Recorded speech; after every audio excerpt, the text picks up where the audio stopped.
What's up, everybody? And welcome to the Big Y'all. Excuse me, that's Sprite. The Big Y'all J45 Live Morning Show. We here live in Pritchard City Hall for the Pritchard City Council meeting. I know y'all getting ready for the fireworks show that's going to be going on later on this evening. But before then, we just going to get y'all informed on what's going on in the city of Pritchard. It looks like it's going to be a real good agenda, so you might want to hit the share button and get everybody you can to be watching this show tonight. Because Pritchard City Council meeting got a real nice agenda tonight. They're going to be talking about all type of information, summer programs, stimulus dollars, where they at, water board members, paperwork that's supposed to be did that's relative to the Pritchard Water Board. We got food truck ordinances on here, just a whole bunch of stuff. So y'all might want to be tuned in because fireworks might fly tonight. And I ain't gonna lie, I might have to delete this live after it's over with. So y'all might want to be tuned in. And you might want to make sure you hit that share button because it's already about to be a packed house already. People steady coming in. I'm gonna let y'all just see what's going on right fast. See? Okay, boom. There's TJ and Rodney. Pastor get over here. The three ladies of worship council members. The city clerk ladies down. The finance director, she don't want to be on there. I told she gotta go sit in the other room. Gotta be on there. We got John Johnson, Miss Dahl over there in the cut. She's trying to hide Miss Teresa in the house with that black and red on. I like that color. Nice, everybody, you know what I'm saying, here business, people who are trying to get their business, Miss Katie Davis over there in the cut as well, but we all here, she wanted to be on camera, y'all see that? She wanted to be on there, she posing and everything, you can see her, she like, but we here, getting ready, got a few minutes though before the show, before the council meeting really started. But y'all know we here. I don't know what's going on. I got allergies or something, man. I can't hardly. I got a fuzz over my eyes or something. I'm trying to see stuff. Y'all know I don't drink drinks, but I messed around and went and got a Sprite today.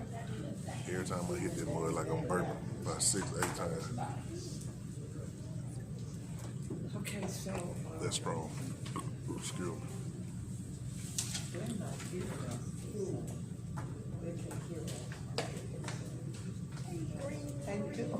Hey, it's about to be a great show.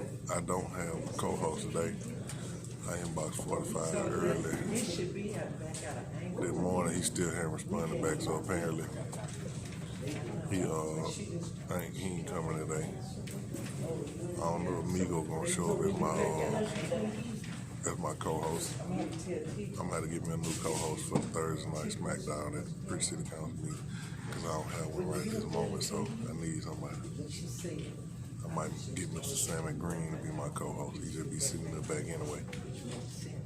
He just walked in now. He's the tallest man in Pritchard, I believe. TJ over here taking requests.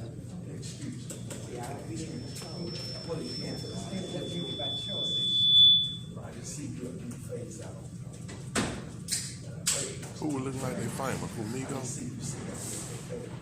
45, who you talking about? Who you talking about, Bert? Council trying to pretty much fill up now. People still coming in. We got enough council members to have a forum. So 3 votes all they take. But I don't know how much on one call we're gonna have. We're gonna see how many times, you know what I'm saying, we be skipped ahead to the next item, please, today. And we're gonna also see, you know what I'm saying, how many times Deacon I like to make a motion, gonna make a motion. Or he gonna second. You know, he wanna be the smartest cat on the podium, so we're gonna check him out as well. As soon as Pastor get over here, get through saying his little spiel and his crap. But you don't work here no more. I want that smoke at the meat.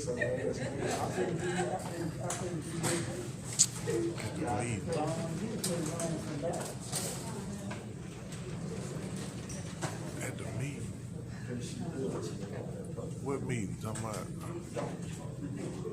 At the meat. I want that smoke at the meat. I don't know what meat you talking about right now, Bert. As y'all can see, people still signing the law book coming in for the meeting. Duck.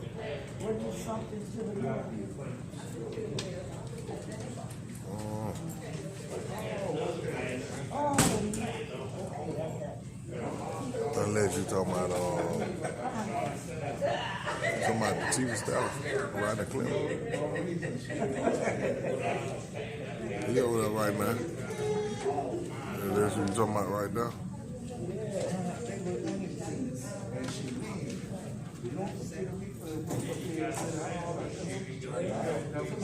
Anybody in here?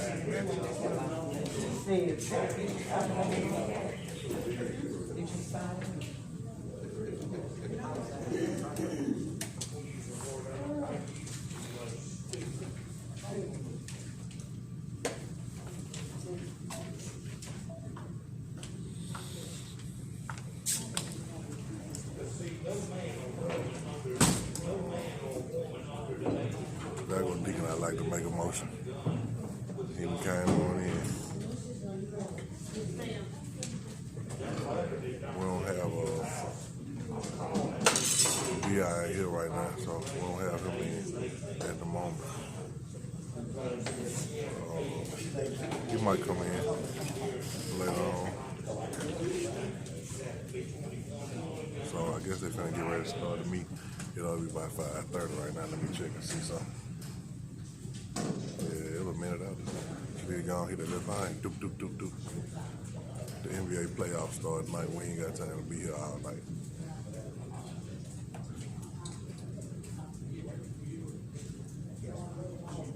Shit, he was good. Yeah, I'm on the look. Oh, you talking? Who, Migo? Migo. He was here.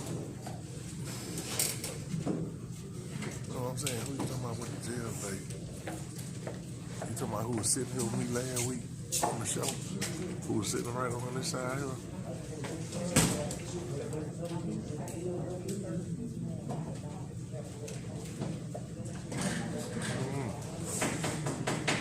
Gotta go together, y'all.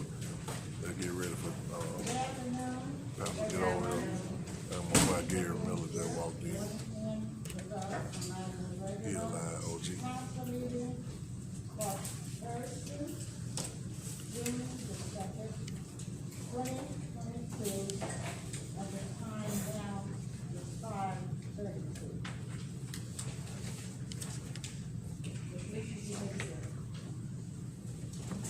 Invocation of pledge. Pastor. Pastor Lewis.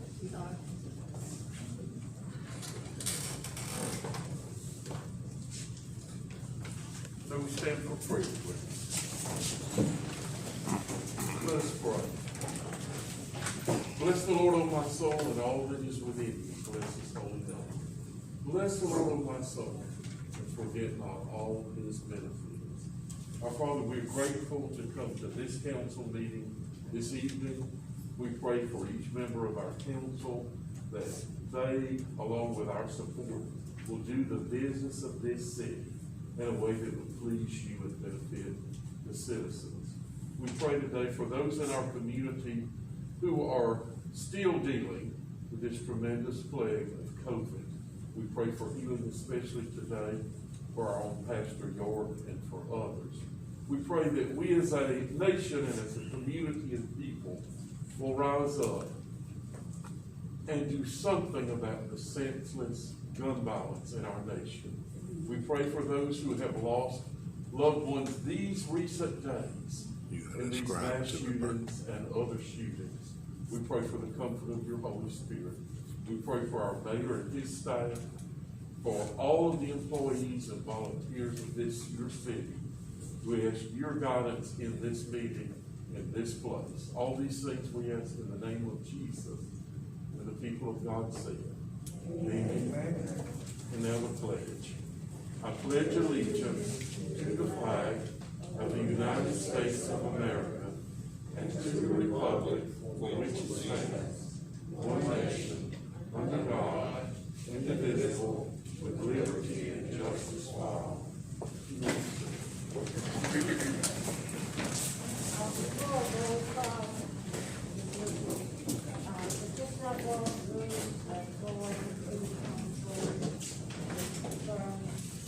But you gotta make me know who you're talking about, because I swear I don't know.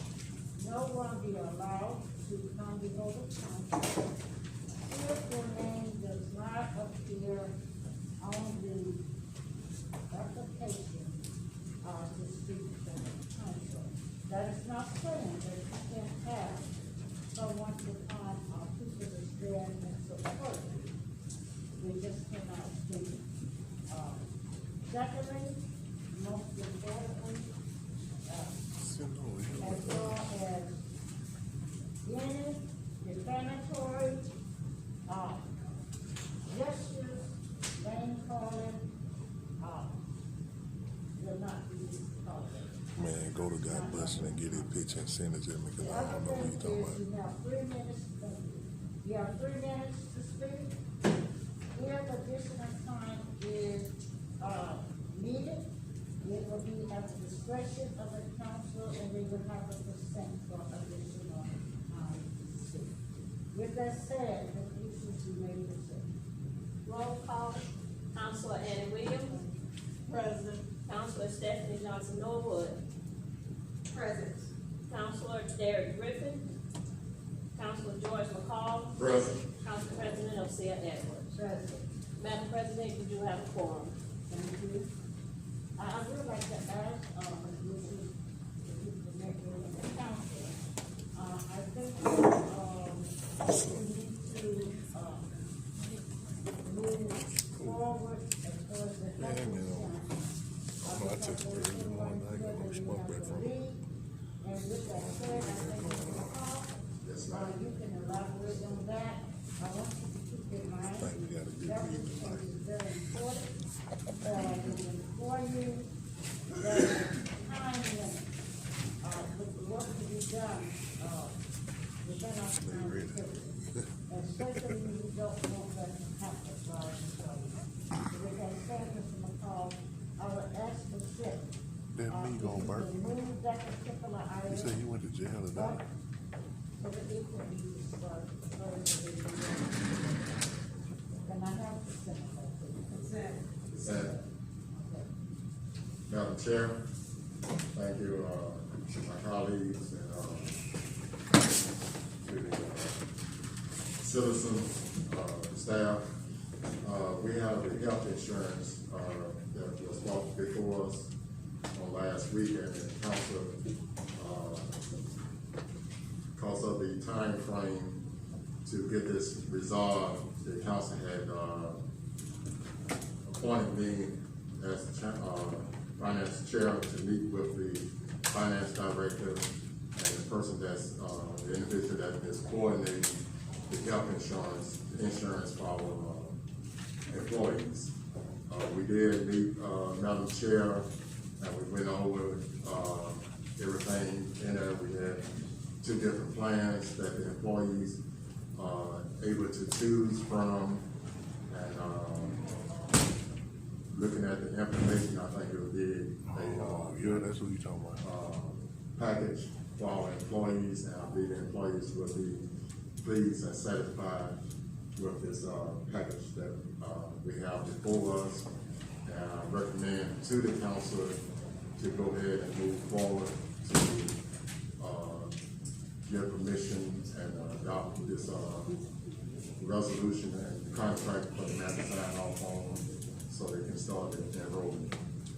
Okay, would you please add to that, Councilman, McCall, as far as I really feel the city will say, right, since Also, the employees will save, with this, plan also. And also that the city will take care of the owners as it has been. What was the question? Ms. Wilson, you would come up.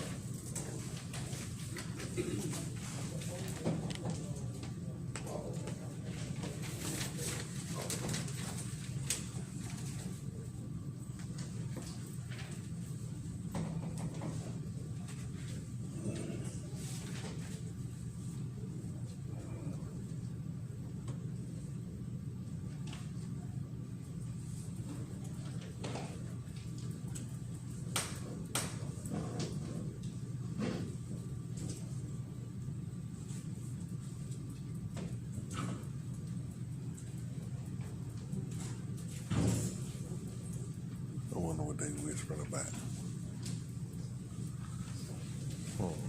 Anybody know?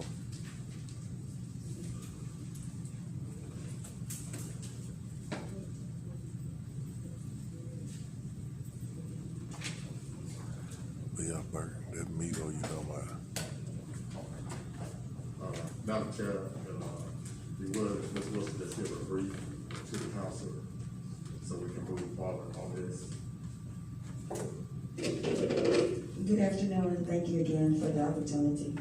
With meeting with Mr. McCall on yesterday, it would be more feasible if we set a percentage that the city and the employees will pay in order for the city and the employees to be able to benefit from the savings. If the city takes on the entire overage, then we'll lose on that. And that's because of that cafeteria plan, which will benefit the city and the citizens.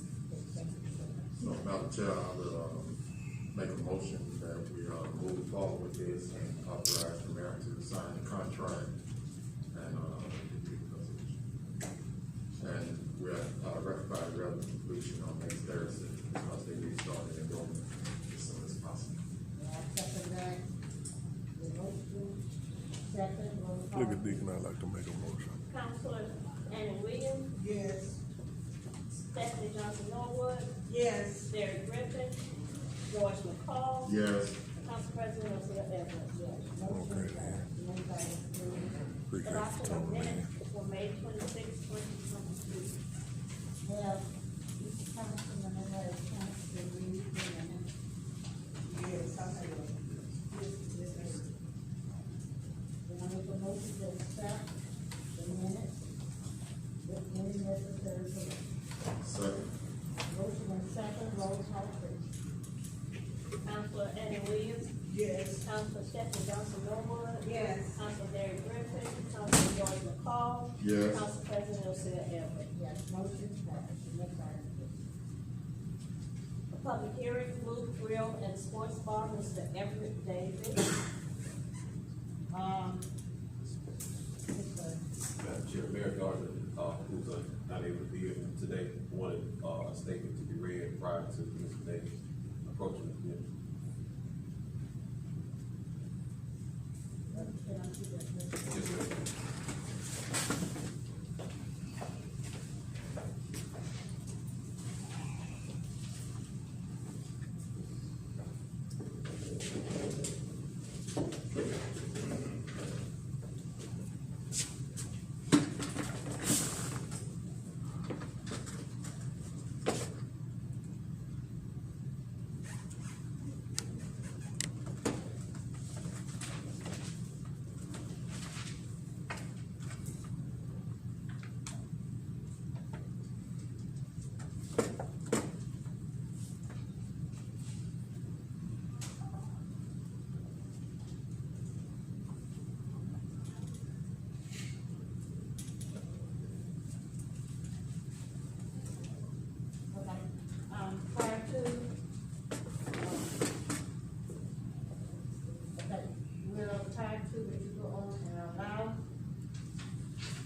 mayor's office, date June 2nd, 2022, subject business license procedure.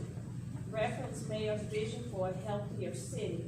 My desire as mayor of this city is for us in the future to remain receptive of any new business that approaches our city for operation.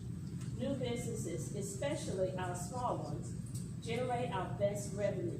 They should always have a positive experience and never be denied because of the failed actions of others.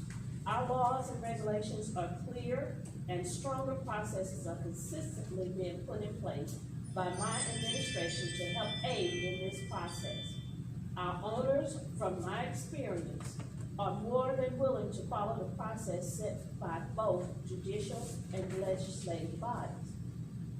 Never should our obligation to rid our community of drugs, crime, or prostitution be their problem. It will and should always be our concern. In conclusion, our citizens and businesses should never be concerned about doing business in the city. We are open for that reason, and that reason will not change. Respectfully, Jimmy Gardner, Mayor. I do want you to note, and that's for the protection of the council, that there is no wet WT signature on that letter, okay? With that said, we have a public hearing. Those who are in support of the gentleman who is standing, please come to my right, you can be to the left in support of him. Those who are against, please come to my left, you can be to the right of you, and this is the area that we are going, alright? Go for you.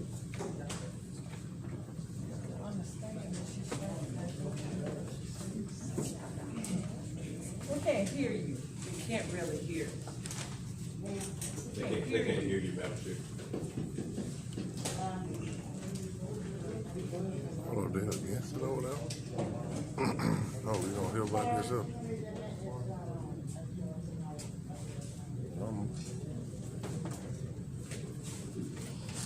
Hold on, let's see the microphone wrong.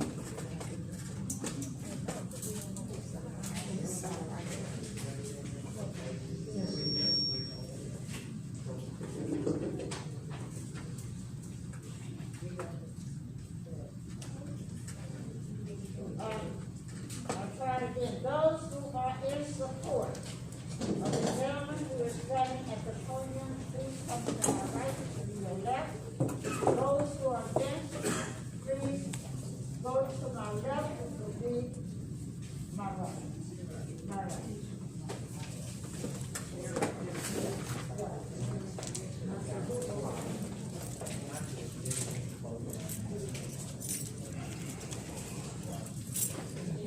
We are all the ones that are for the gentleman business right here, include myself. And those are the ones over there that's against it. I don't think Mr. Teresa knows what's really going on, so I don't know. I've also, Mr. Griffin has reached out to me and told me that I did have the school support. Not just merely just making statements that, you know,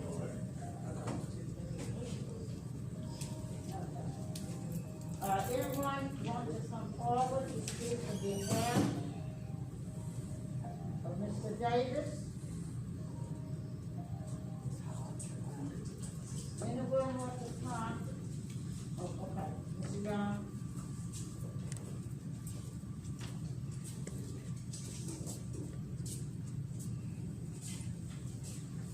My name is Charles John, and I'm on this side. Oh, when I saw y'all here lookalikes to a place that's 12 feet from my house, what y'all bring this man all this here for? Give me the light, let go. Okay. Anyone else, to my right? Your left, want to come forward?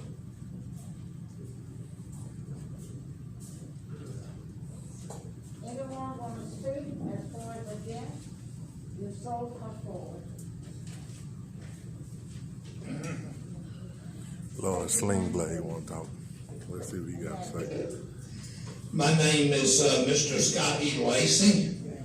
I live at 3822 Rebel Road, Woodsboro, Alabama. I've lived on that street all 58 years of my life. Now, a few weeks ago, I gave y'all some good solid reasons why this application should be rejected and denied. I still stand by that information. But today, I want to give you a few other reasons why this application should be denied. The main reason I want to suggest that this application be denied is you got 3 churches right there near that location. One is almost directly across the street. It's an Adventist church. Another one is Myers Memorial Baptist Church on Shelton Beach Road near Highway 45. And then another one is right next to AutoZone off of Highway 45. Both, all 3 of those churches are within a mile and a half of that proposed location where the application would be, for the sports bar and grill is being asked for. And, I gave y'all reasons, as I stated last week, a few weeks ago, why it should be denied. Another reason why that should be denied is no business in the city of Pritchard should be allowed to have an on-premises license to sell beer, wine, and alcohol, and serve alcohol that are near churches, near schools, or near daycares. And there's 3 churches right there within a mile and a half of that business, and that's other reasons on top of what I told y'all 2 weeks ago why that should be denied. And thank you for letting me speak. Thank you. Anyone else?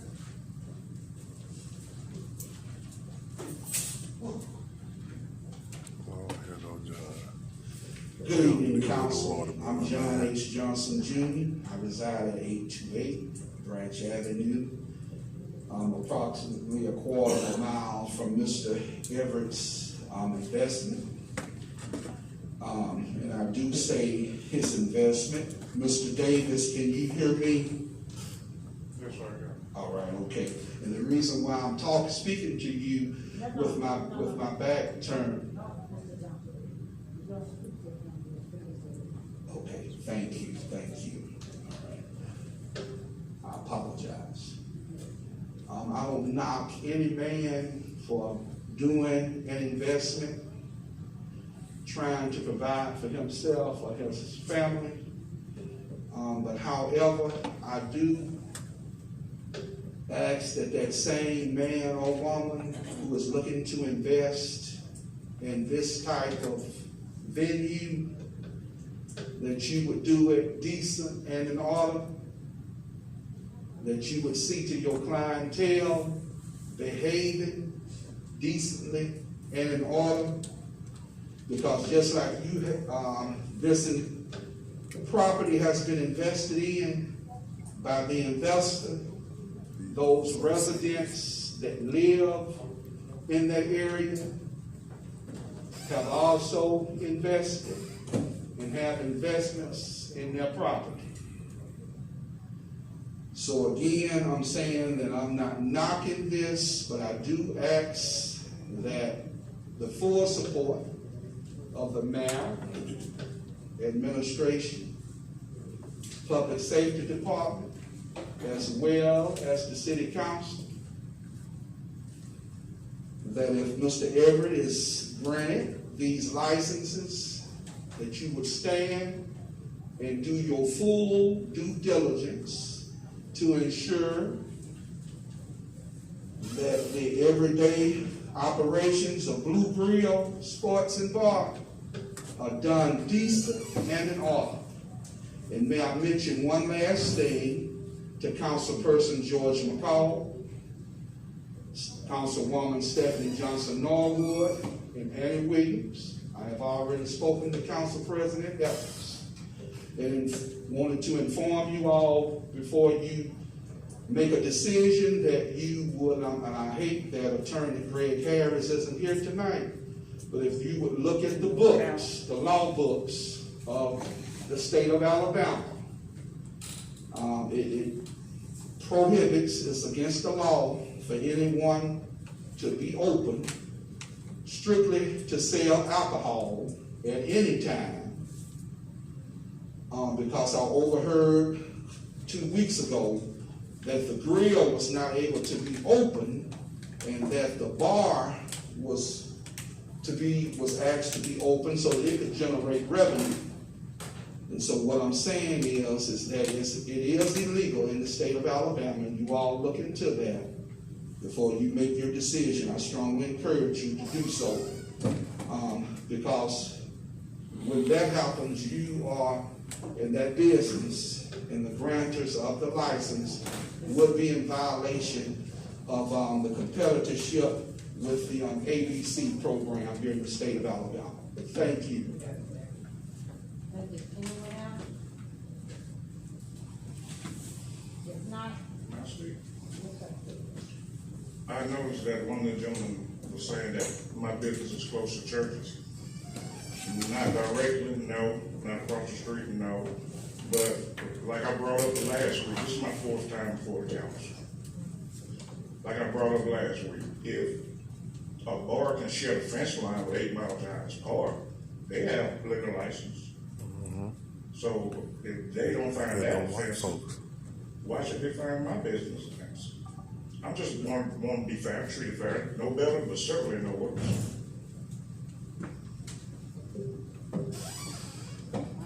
You all have heard, at this point?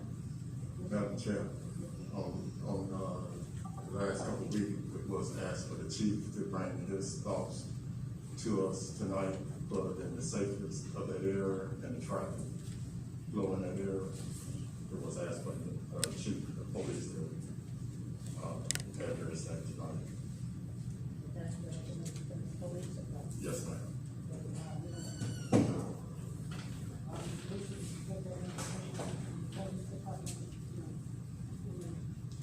No, he's going to address it tonight. Chief is going to address it.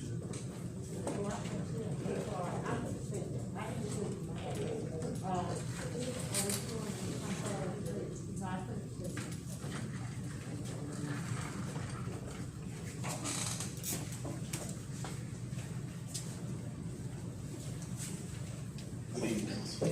Well, I was a little ill prepared because I just got through with a news interview, but just off the top of my head, as far as traffic wise in that area, it is Highway 45, so traffic does have some high in that area. Previous owners of that business, because I know they y'all wanted me to bring certain calls that been given to that location. Previous business that was there did have a multitude of calls in that area, dealing with anywhere from drugs, fights, disorderly. We did have 1 or 2 shooters there also. But that's not to say about the gentleman that's trying to open up the next business there. So that's about it.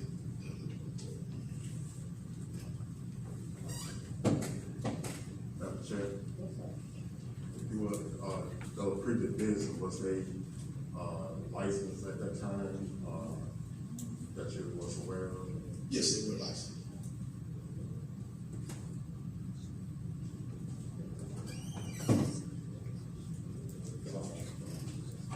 I have a question, we're talking about the previous business, is there any ties with this business to the previous businesses there? No, none that I can see. No. Okay, so we're talking about things that have happened in the past. Yes, with ma'am. no relation to what we're listening to tonight. Yes, ma'am. That's been about 10 years ago. So why was that brought up? Was that just Well, I because know- they asked you for a report on that building? Yes, ma'am. They asked me about calls and different calls we had at that location. So what are the connections trying to be said if they don't have anything to do with this young man? I have no idea. I just did what I was asked. Okay.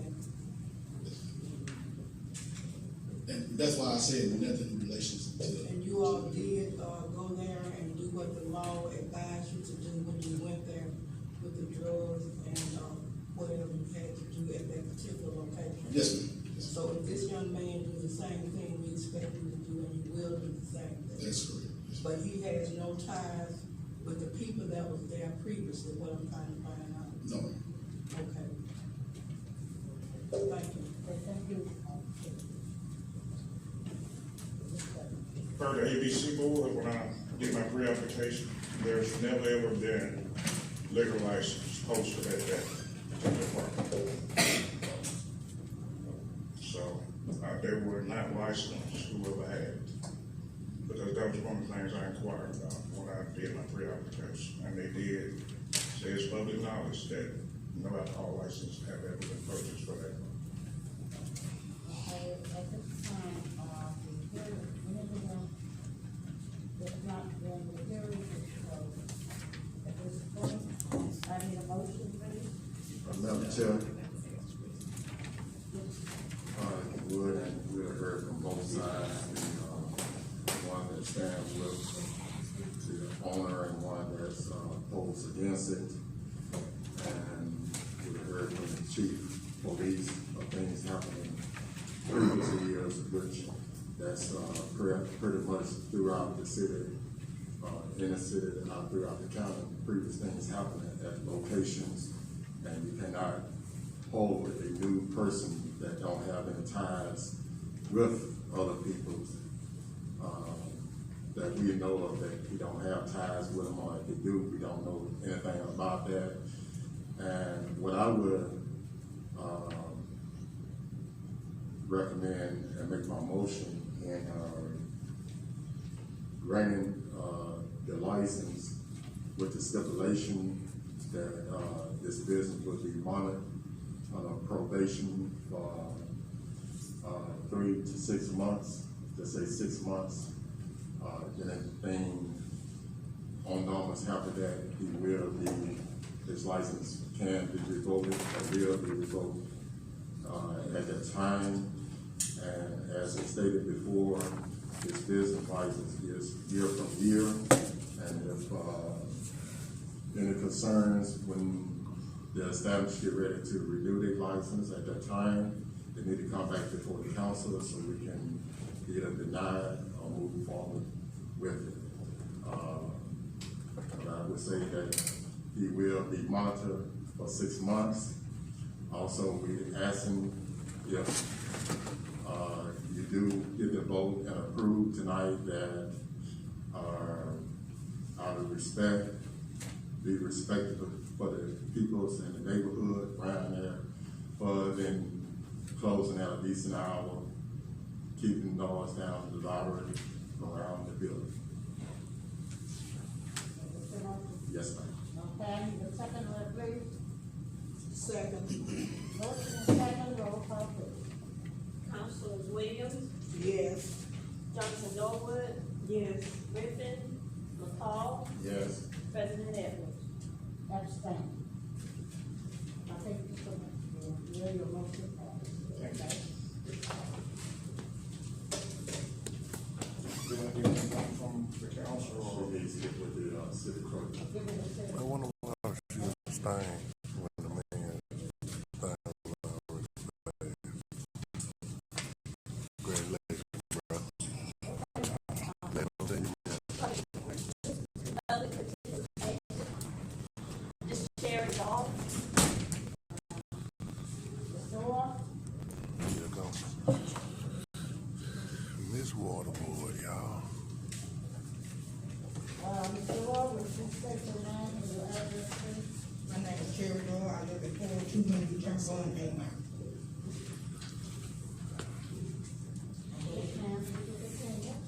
Okay, I came before the council to talk to my councilwoman, because I called her, she don't answer the phone. I have approached her for several different things, she walked by me like she don't see me or anything. It's directed to Mrs. Stephanie Johnson Noble. And I have requested a copy on the following items. I need an automatic copy of $125,000 to 2019 corporate bond that was designed for District 2. The spending itemized of the $15,000 a year fund that was for District 2, and the sidewalk grant for the District 2. Mr. Orr, the information she requested you have a rough. Yes, ma'am. But also the city have a procedure and a policy, okay? What I am going to do is give you a copy of this, please take a note, this is the resolution 999-594-05, and that is the procedure, and if you look on the last page, it's a request for the absence of public records, okay? And you do have that right, okay? So I would suggest, in order to get the information that you are requesting, that you request it according to this policy. Resolution 994-05, okay? Thank you, Ms. Elmer, because that's all she had to do. Thank you. Thank you. Thank you. Yes, Ms. Nolan. I would like to comment that I did get a message from our city clerk stating that you'd like me to call you. I did call you, I did text you, and because you stated that you could possibly discuss this before coming to city council. But I did call you and text you, and I do still have it on my phone. Okay, but since you brought it back up, I was gone. I did not say what she said I said. You were standing right out there with two witnesses, the council and Chief of Staff Petty. When I tried to talk to you, you walked by me like you didn't, I didn't resist.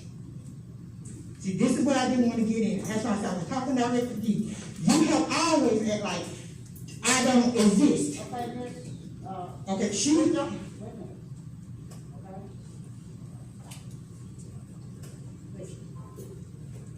Explain yourself.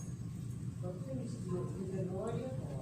well, Miss Edwards, I have this message. We're Okay, not let me going see. to defend, Mrs. Norwood will not defend your name, and I ask you not to do the same. I'm just asking before we get into that, okay? Okay. That's Well, Miss Edwards, where you was when she just sit there and said, she texted me, she called me, she didn't do anything. This is the way I talk. I'm sorry y'all got a problem with how I come about expressing myself, but this is me. And I'm not gonna change me for nobody. This is the way I talk.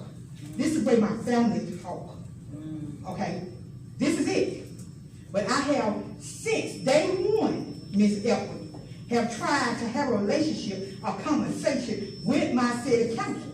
The conversation she gave me was, she don't know what the problem that me and the mayor have. Like I told her, I don't have a problem with the mayor. If the mayor got a problem with that between him and God. I tried to form a relationship with Miss Stephanie Johnson Norwood. She runs. I'm not no bear. I walk around on two legs just like she does. I'm a woman just like she is. So I think I deserve the same respect that she want me to give her. Yeah, you do. Okay? So this is my problem.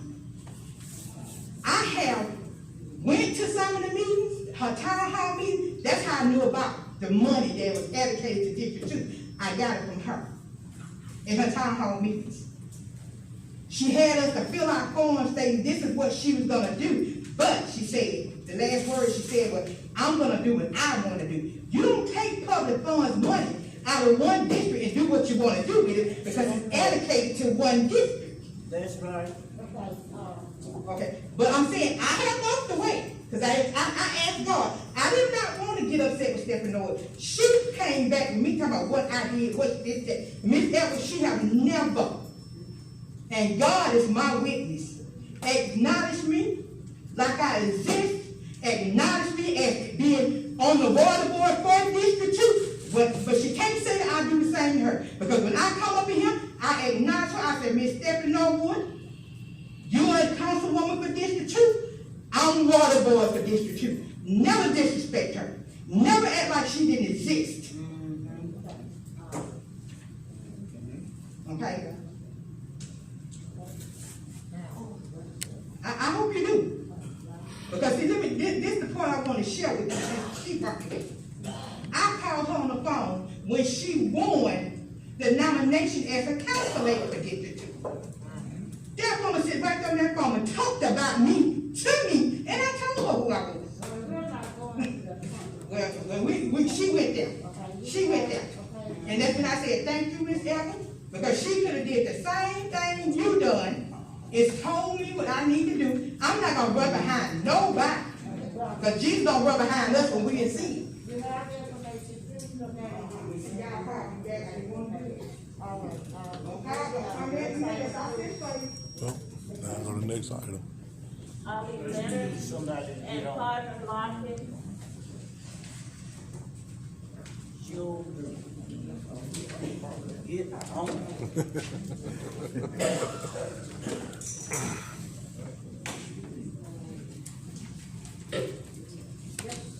Good evening.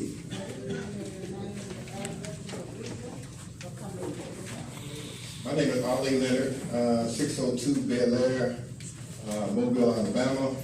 And on my third request for some program funding and use of the old City Hall building to actually be able to perform this summer program. I've given several packages and proposals.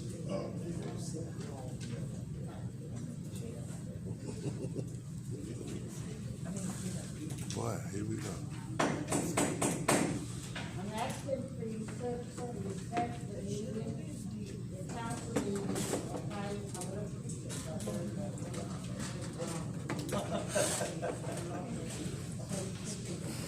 Yes, ma'am.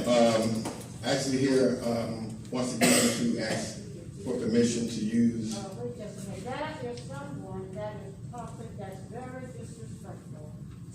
I respectfully ask, please, do not interrupt the council meeting. Thank you for that. Okay, proceed again. Yes, ma'am. On the last meeting that we stated, I think we tabled the, to get the building checked out to see if it was safe for us to actually go in and teach this class.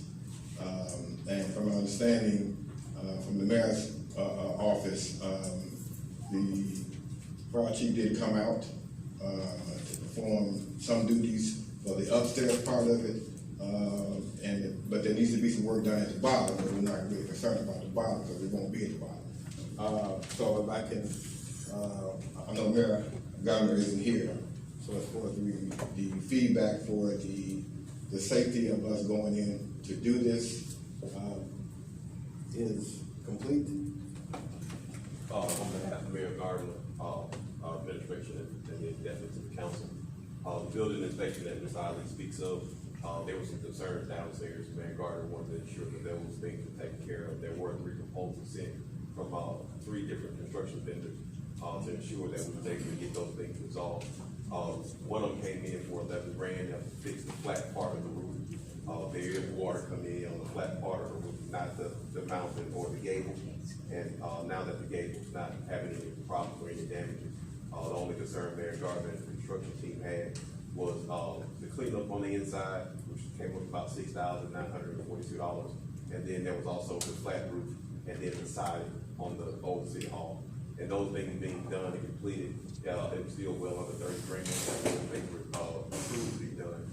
Then they could institute the class, of course. They did compact their course down in 4 weeks. And so it's scheduled to start in July. And that'll give us enough time to make those recommended changes based on the fire chief, Mayor Gardner, and the building inspectors. Madam Chair, I would recommend that before we move forward on that we have some further demonstration and the inspection and fire department what all need to be done, presented to the council, so we can have it at hand, so we can make a good decision on moving forward with this. So right now, until we get that, I would recommend that this will be tabled until we receive the information from the demonstration. Can I add to your motion? Yes, ma'am. Please add that as short as the total amount of costs that we will cost the city.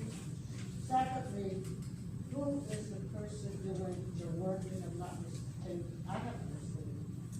Any councilman received anything regarding,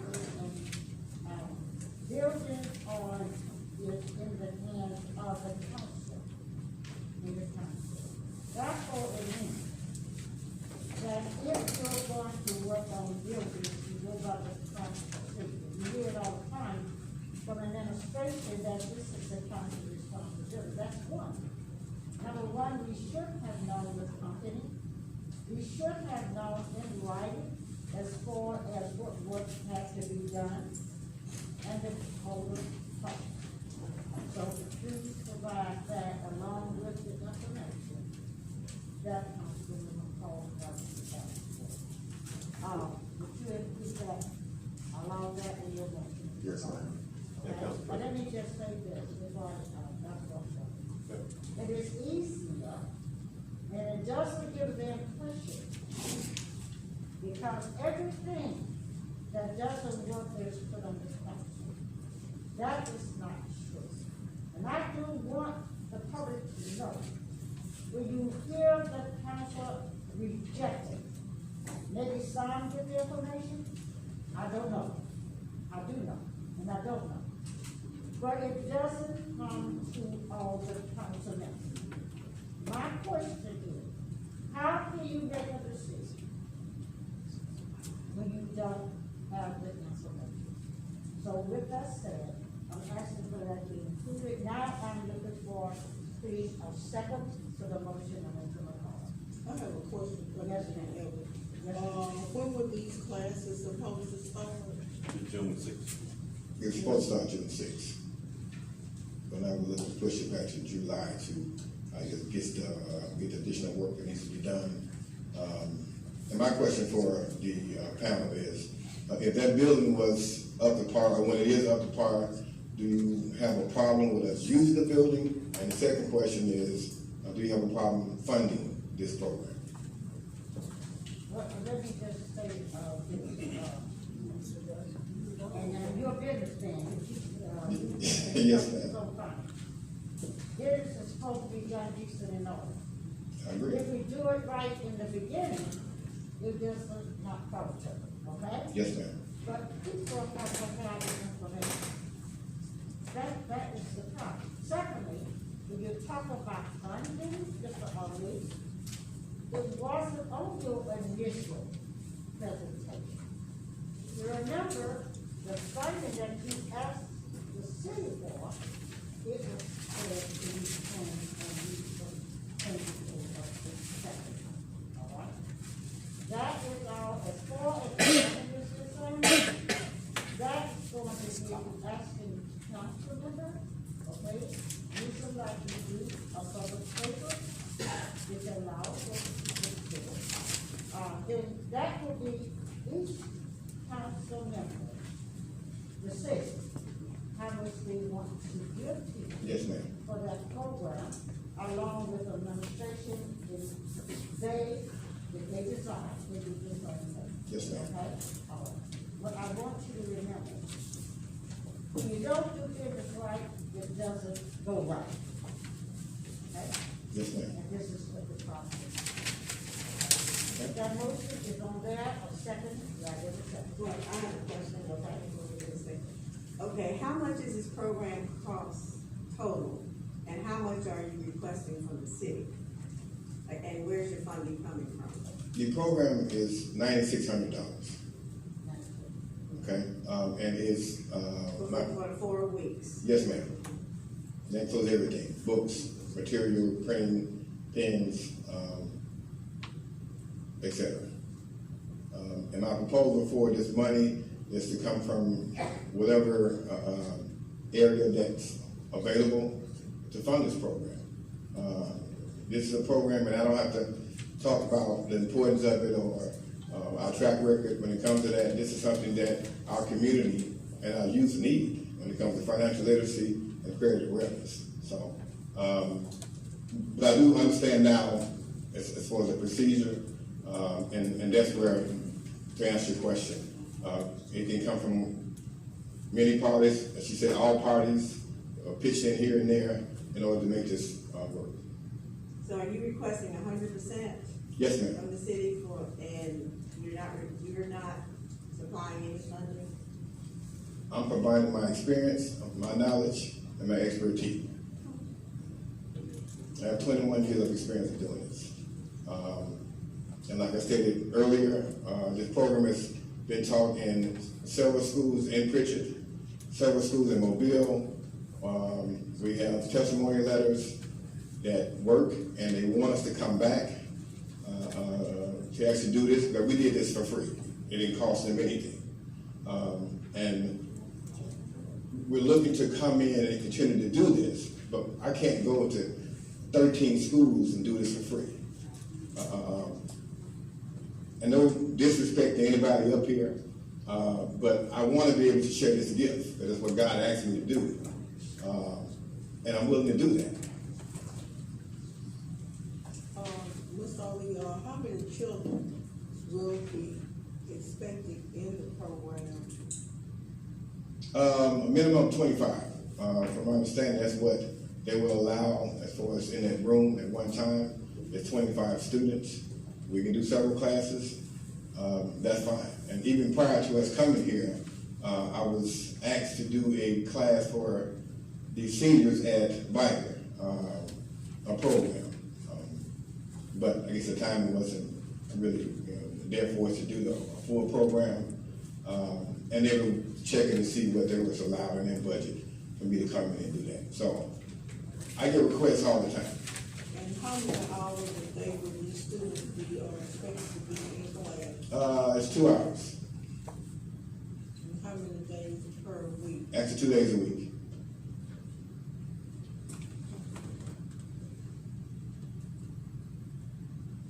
And how are you recruiting your students? We've actually have a process with the mayor's office to actually market for these individuals. But we have a relationship with Viger and Blunt, and 25 students is not an issue. And even if we get donations from each district, we can say we can get 5 students from each district that can be included in this program. So that would include everybody district, and no one would actually be left out. But we have plenty of students that would be funneled through Blunt and Viger. Madam Chair? Yes, sir. Ms. Ali? Yes. Can you provide the council a budget and breakdown of this 9,600, what and how it's going to be used? I think I've already done that on the last one. I think you got, I'm sorry. Okay. Okay, I probably looked at that. No, you wasn't here that day.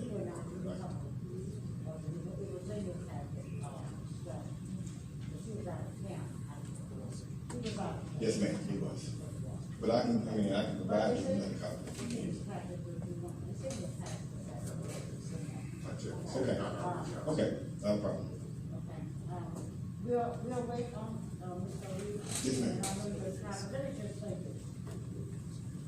To keep you from just coming back and forth to the, council, and I apologize I for that. appreciate that. But I go back, because I talked to Yes, you ma'am. an hour or so ago. Yes, you did. All right.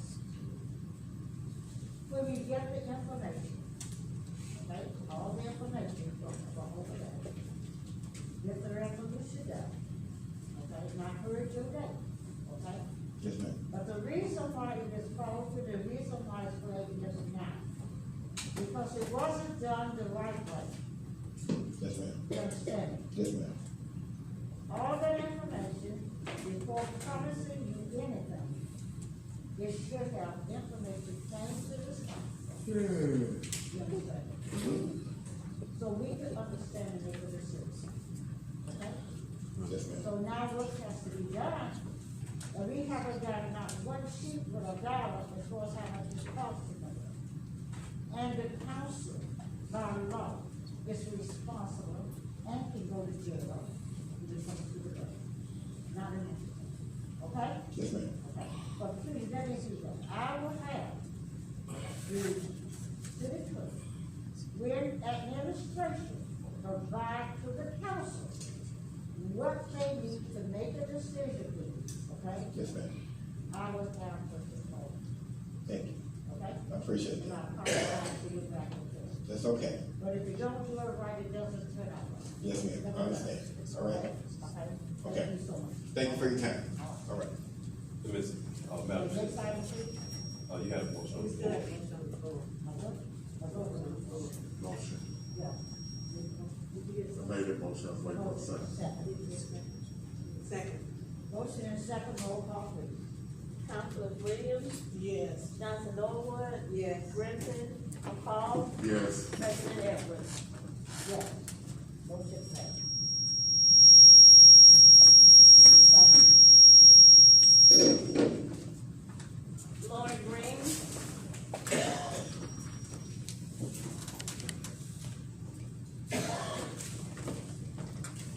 Ms. Green, just take your name, your address, and reason for calling. Yes, ma'am. I'm Lorraine Green, and I own property at 1116 R.L. Henderson Drive, Pritchard, Alabama. First of all, I would like to say that I never had a conversation with Ms. Lucius or Ms. Hudson, and this really has nothing to do with them. But this evening, I did have a conversation which was very polite and professional from Ms. Lucius. So good evening, council members.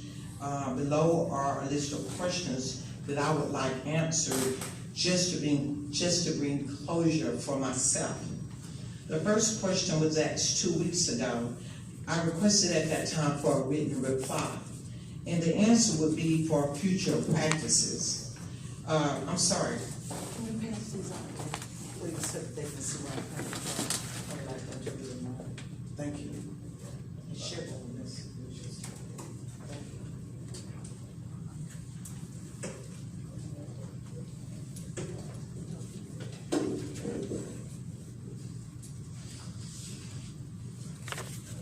There's two people up there. Well, this should be good and interesting. Tune in. As I said, question one, the answer would be for future practices. What is the personnel board's policy and procedure when an employee has already capped out in one position and applies for another position? Will that employee's salary be a lateral move should that employee get the position he or she is applying for? Or will that employee have to start over at a base salary of the position she or he is applying for? Again, I requested this information 2 weeks ago, and if you could just please give me an answer in writing. Question two, were the two final individuals applying for the city clerk's position interviewed by all 5 council members? As one of the 3 interviewers, that was one thing that was promised to us, so that should be an easy question to answer just by asking both applicants if all 5 of the members participated in that interview process. If we say we're gonna do something, then that's the way we should do it. Question 3, who officially informed Ms. Hudson that she did not get the city clerk's position? What city council person was assigned that job or that duty to do? Question 4, who on the city council heard and witnessed Ms. Hudson say that she did not want the city clerk's position due to a decrease in pay? One of the city council persons answered that last week, but I just want to know from that person answering it, who actually saw her say that? Again, I respectfully request all answers back in writing for my closure, so I don't have to come back up here about this concern. Now, this is my concern. I question the integrity of this council. This council has big decisions to make in this city in which honesty and fairness must be the foundation of their decisions and not their individual agendas. You are all role models for young adults. What have you modeled in the heart of Mrs. Hudson? Will she be like you, or will she take a different road? In the culture in which we live in today, fairness and integrity should be the order of the day. Do unto others as you would have them do unto you. Do unto your children and unto your grandchildren. I humbly ask again when can you expect a written response? 2 weeks would be okay with me. I want documented closure on this. I have adult children out in the world as well. I've always been taught to discharge my duty to the fullest by my mother. And so with that being said, I will have closure when I receive that documentation.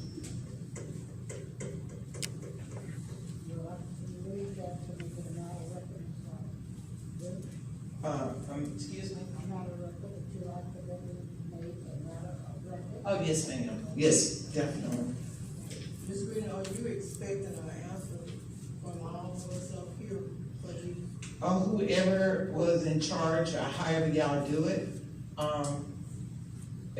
it shouldn't take long to just ask Ms. Lucius if all people interviewed her, and Ms. Hudson if all people interviewed her, who, maybe a shortcut as far as Ms. Hudson is concerned. Did someone come and tell you that you did not get the job? And it's just very simple. If she did, if no one told her, then she should be told. It's kind of late to tell now. But I mean, at this point, that's just professional. That's best practices.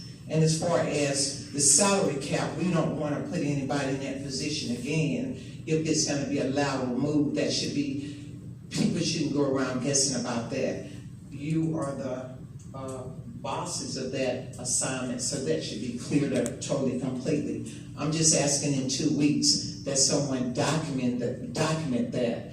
Emotions should not be involved in when someone is applying for a job. It should be strictly business, facts, and in decency and order.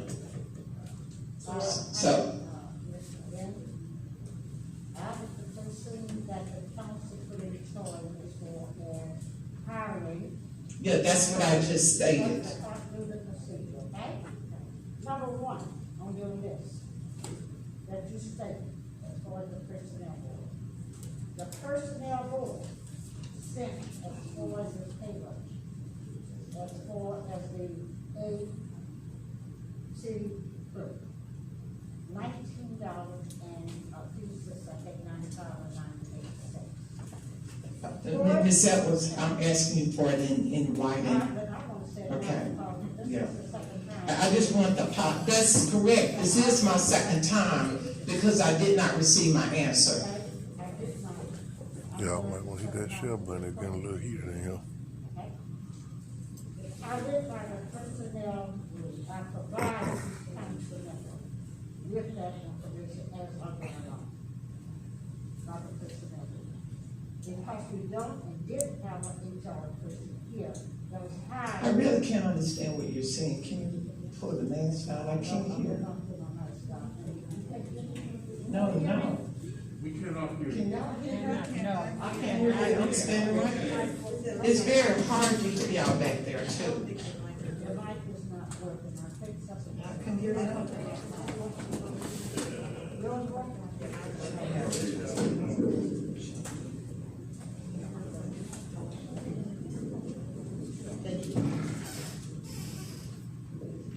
On number one,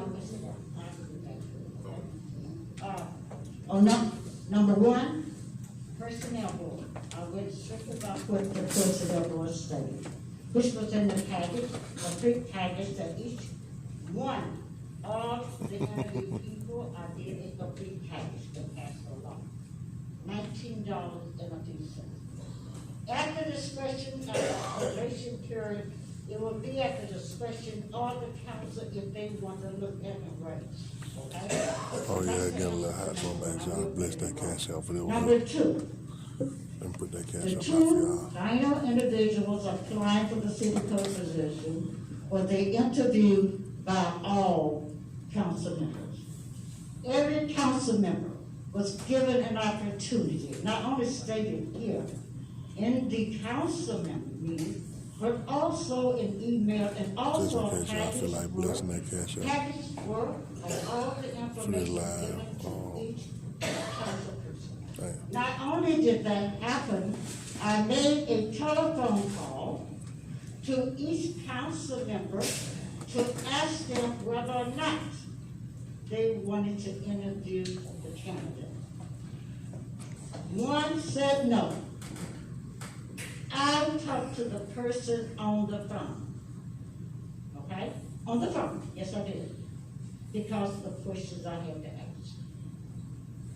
Only one council member, because of the fact Councilwoman Norwood sat in on part of the interview and had the information. She did not want to go back and interview again. It was only one person, and that was Ms. Annie Williams. As far as the final three, was given as whether or not she wanted to interview. It was stated as far as the interview with you all, that the interview would take place only with the interview team. Council members could attend, but they should not have anything to speak in the interview while you all are carrying out your task. That's what I did. The next thing, as far as who on the city council heard and witnessed Ms. Hudson say that she did not want the city clerk, I can't answer that. The same way, Mrs. Green, I can't answer it. After all I did to protect the personal information of all 8 people who was on the list, I saw last week that information of scoring and so forth was passed out to citizens. Personal information scoring, which the personnel board stated. That in particular, the scoring and other information had to be put on a lock and key. So the only way that that information got out, the same thing, excuse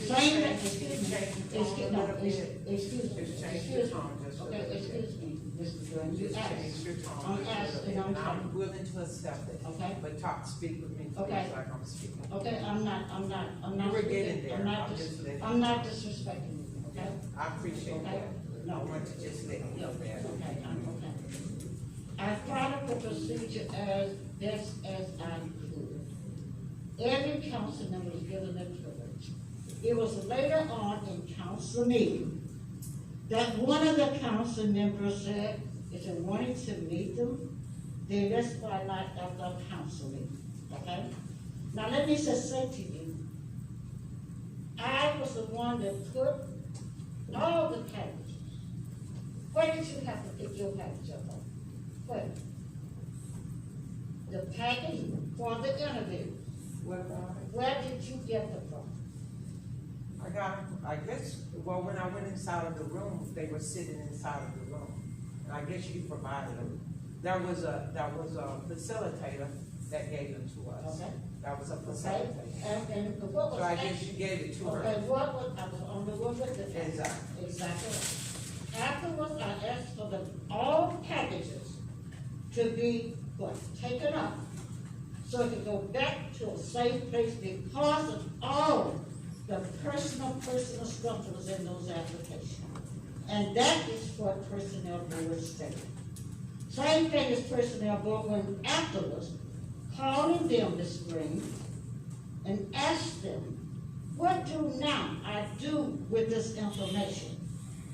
They said, in case something comes up, make sure that information is put under lock and key, which I held them up until now, which I requested from administration and for finance to please allow a cabinet to be brought in order for it to be put behind lock and key.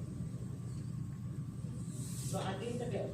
But I can give anyone that information that come in here last week and pass out that information to the public. I don't know what you're talking about. Okay, were you here last week? No, I was not. Okay, last week, what they did was someone had the schools with the names and big copies and passed them out to every person in the audience. Who did that? How did they get that information? I don't know. But I think that that's not good. But I will put it in writing. and I will get it to you. Well, that's fine, because half of me standing here was apparently about what happened last week. I was not here. I was not aware of that going on. But you answered, one or two of them, the one you said you could not answer. That's fine with me. I'm looking for closure. This is to make the city of Pritchard better, so that if there are objective people sitting out there listening, they can walk away and be done with it. There was still a couple more on there, but we don't have to worry about that if you, like, who on this council heard you with it, all of that. It's just that for the person that's left out there that did not receive the job, that best practices are used with them also. So I would appreciate it. Now, And I guess do want to say- I was waiting on you to tell me. Okay, I do want to say this, I maintain my integrity. Excuse me? I want to say to you and to everyone else, I maintain my integrity. There are 5 people on this council. And everybody here have a right to sit down and judge. When do you think that I will get the statement this Let me afternoon? just say this, we will find out, because the second time before then, someone got a sheet of information. How they got it, it had to be someone who had the package. No, 5 council member has the package. 5 interview people had the package. I will find out. I came up, I didn't allow someone else to do it. I put my weekends and came up and I copied. And I made the package and I put the scotch tape on it myself. I took it until I could put it under lock and key. So I will find out. Just like that was passed out to the citizens, I will find out where it came from. Okay, that's fine. Okay. Ms. Evans, when can I expect a written I have a response? statement to make, several statements to make. Now, first of all, on Ms. Green's question, then I need to, make a statement to you, President Edwards. On Ms. Green, I did interview the, 2, and I sat in on them when I did part interview with Lucy, but then I informed her, I sat in on the interview, so I didn't have to do a complete one on her. But that was prior to me interviewing Ms. Hudson, that I listened to all of it. Okay, now, as far as, number 1, the, personnel, I don't know anything about that, how those salaries go, so I guess, Ms. Evans will have the best answer, for that one. And as far as Ms. Hudson, being allowed, being told and informed of her missing the position, I don't have, I didn't do that because Ms. Evans was in charge of this, so I felt that should have went back into their hands for that. Now, as far as the packet with all those things, what Ms. Evans is referring to had, she passed me that packet. You passed me the packet right here in this seat, and I went home and I tallied them up, and when they did the selection of the person, Ms. Norwood said it was a difference in those tallies as 1. Mr. McCall said 15 the first time. Then the second time we came with them, Ms. Norwood said 1 again, and Mr. McCall changed his to 1, and I said, no, it was not, because it was more than that. And Ms. Lucius had it on the council agenda for those tallies, and she had it in things to be done, and that's what I did. I passed it, I did it because it was in the council agenda, whether the citizens saw it just as well as I did, and that's what I did. I tallied them up in that package. You don't have to look for it. You gave it to me. Now, I don't know if you gave it to the rest of them or not, but you passed them out in here. The last 2 that was, on there, and that's where those tablets came from. It was not 1, it was not 15, it was a total of 39 difference in the, and you gave me the packet. So you don't have to look far, and who passed them out, I passed them out. And I'm this type of person. If I do something, you can call my name. You don't have to say somebody. My name is not somebody. My name is Annie Williams, and you know I passed them out. How do I know? Because you got one and passed them all the way down to the council to show where the tally numbers came from. Don't look like you don't Okay, know. yeah, I know y'all gonna bless that cash out She for this said juice. I passed them down, so don't look like you don't know. Mr. George, did you get one? No, it's not no chaos. The chaos is when you want clear up confusion. Did you get a sheet for me, Mr. George? I didn't know where it came, I got one. Huh? I didn't know where it came from, it just came down around. Okay, Ms. Norwood could tell you I passed it down. Did you get one, Ms. Norwood? See, I don't have no hidden agendas, and when it comes to something Annie Williams do, you can call my name. Because I had 2 times talking, I'm a woman of my word. All right, Anna, we did straight. I did not know who copied that. Only thing I saw was people passing them out in the audience. That's all I saw. That's all I know, okay? And even if it was going to be provided to the council, it should not have been put out back in the audience. And I maintain that. Okay? I maintain that. Ms. Edwards, my thing was to bring closure for myself and to open the eyes of the best practice, that if we're gonna do 1 through 6 steps, do the 1 through 6 steps. That's all I wanted to say. The last thing I'll say to you is that the council requested from the interview committee 2 people in order to select them. And the choice was made by the council, which one of those 2. I don't care if it was 100, if it was 20. The interview committee had no and do not discriminate. Now the authority to. And we understood that, but just to be for sure, whoever was selected, whoever was not selected should have been informed.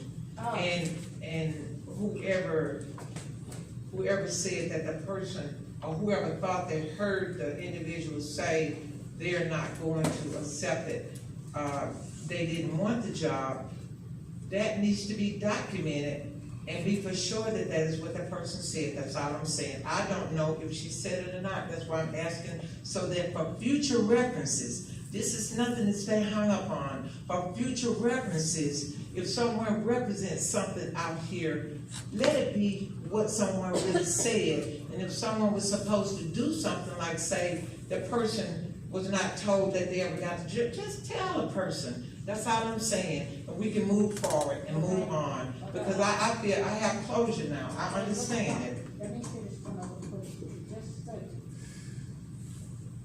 And you allege that no one notified.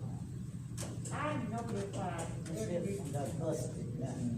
notified him on that. Email to every candidate. Ms. Hudson, Ms. Lucius, and the others. Well, if that was done, then that answers the question. There's nothing on that question to be concerned about. I'm very fair about this. If it was done, it was done. But if there was some sense of scrutiny, then let's just clear it up and move forward. And I'm satisfied. If you said you notified everybody, that's the end of there. And I appreciate you are notified. And I won't want nobody left hanging. Okay, so when you give me my written statement, I humbly ask, you can just say you notified in the way you did. I appreciate that the young lady was notified. Thank you. I have one more statement I would like to make.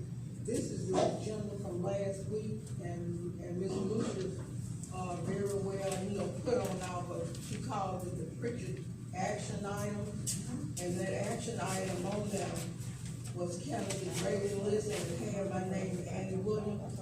And that was the purpose for that, and that was last week. And this week, she has the same thing on the action list, candidate's rating list. She put Annie Williams complete, to say that that was complete, and that's what I was going by, the action list. And now she have a completion on there, and where it came from me. It come from this seat and passed around. I said before, I just noticed.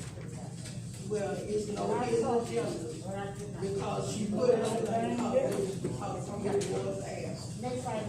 No hidden agenda, Next that's item. C1. Next item, next item. Melvin Hitchens. She got busted. Well, do.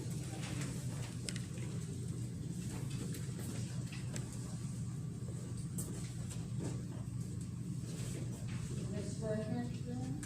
Yes, ma'am. Okay, would you state your name, your address? Melvin And your Hitchens. reason for coming to the Good evening, Council. My name is Melvin Hitchens. I'm coming before you guys to take 123 Captain C. Leon Roberts off the condemnation list. I bought the property a couple months ago, and at the time, there were no like liens or anything like that. And then, after kind of talking to, I met with Mr. Green, as well as the building instructor, building inspector, found out that the house was planned to be torn down. So I actually reached out to my bank and received funding to basically rebuild and fix the house up. Okay, Mr. Stern, would you allow, Mr. Sonny Green to come forward? Of course, ma'am. Mr. Green, would you come?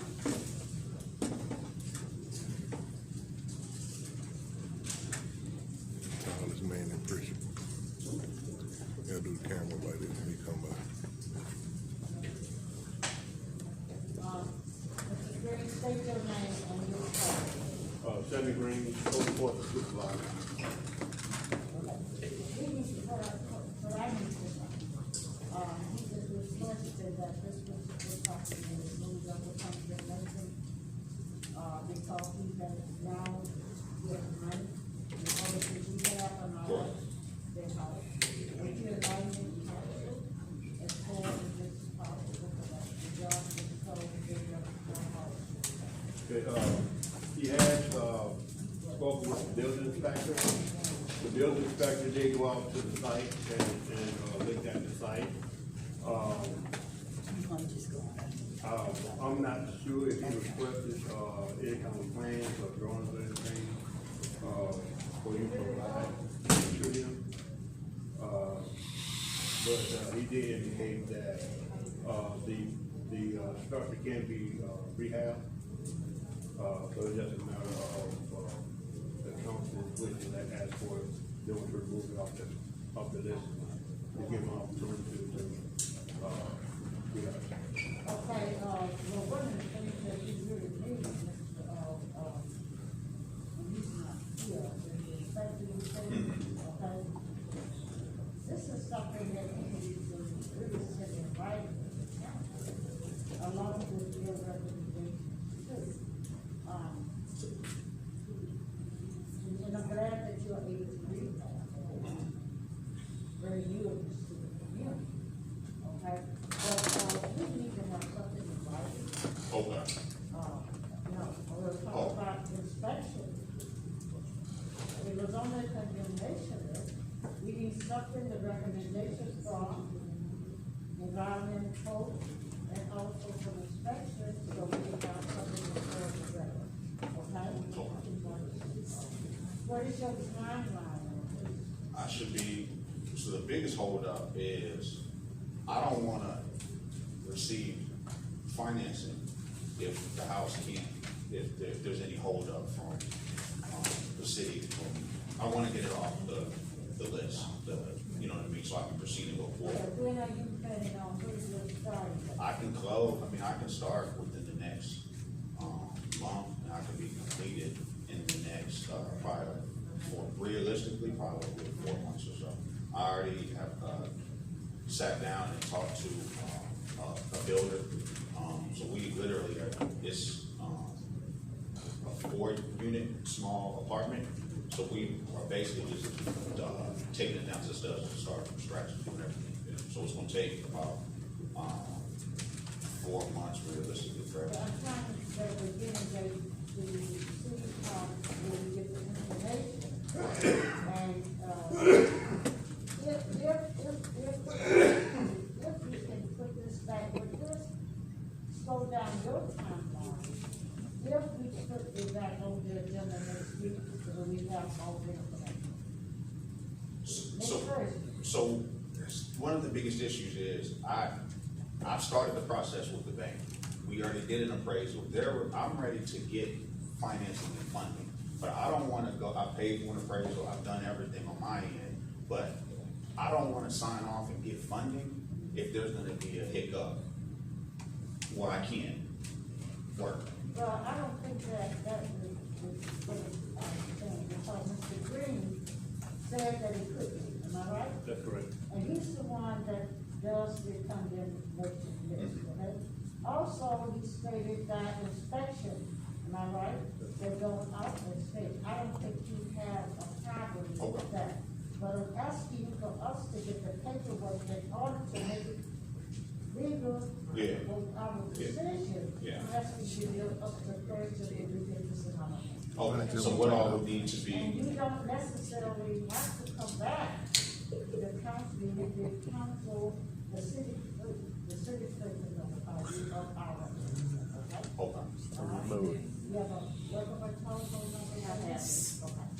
Mr. Green, I need a motion. I have a question, okay, we said paperwork, what's all included, do you understand what's included, what paperwork the council is expecting you to bring back? No, that's what Cause I'm not clear on it either, Madam Chair, so that's what I would like to know. to clarify what, Councilwoman Williams is asking, there's not no paperwork from this gentleman here. It's just we need the paperwork from the inspection office and the environment. Well, it was just stated paperwork, Ms. Evans said that you need to bring the paperwork back, and that's what I'm trying to find. That's what I'm saying, that's from He was here. confused also, so it wasn't presented clearly for the young man to understand what he needs to bring back. It's not nothing for him to bring back. So how does it in contact, why they just won't go ahead on and approve for the man to do it? They just waiting on Mr. Green though. So just let the man start building, golly, it ain't that hard. Mr. Green, if you say it could be rehabbed, I said, didn't you say? There's a hold up for nothing. Let the man deal on it properly. Stated we need the paperwork from inspector and from you, Mr. Green, environmental code. That's what I said. I said, you don't have to come back as soon as we get that information from the department. I will have the all right? Thank you. Thank you so much. Madam President, can I ask a question? I'm happy to know you're interested in property in Pritchard, and it's very positive, thank you. Do you plan to make that your residence or rental property? It'll be a rental property. Thank you. I second that motion. Okay, then motion is second, roll call please. Councilman Williams, Yes. Johnson Norwood. Yes. Griffin, McCall. Yes. President Edwards. Yes, motion passed. Next item, please. Madam Chair, Yes, sir.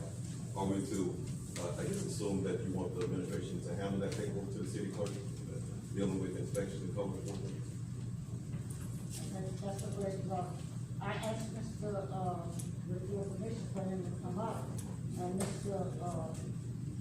Green to get to his paperwork. But you can come back, you know, then expect you to come back, okay?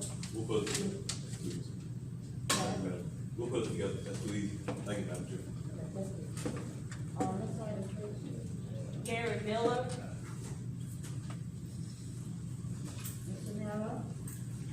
Happy here representing. What up, representative? Good evening, fellow councilman. My name is Gary Miller. I reside at 803 Murphy Avenue, Pritchard, Alabama, 36610.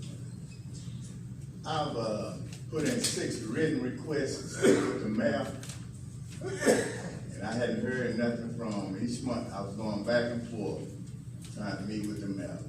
6 months, written requests. I'm gonna leave that right there, but I need to know how much stimulus money the city of Pritchard received. I spoke with my council person about that, and hopefully he got that information for me today. Councilman McCall. Madam Chair, we did speak, and when I found out that we have the form and resolution, so you can go to the clerk office and receive that and put in a request for that, so they can provide that at the finance office, so you can have the exact amount. Okay, I also need the amount that the state gave the city of Pritchard as well. Yes, that's why I say just put that in your request. You dare have an application at the clerk office. I don't know if you have an extra there or not. Okay. You can fill out and request that. All right. Be request on that issue. Okay, so also I spoke with my council person about Holland Park, the old Pritchard Park.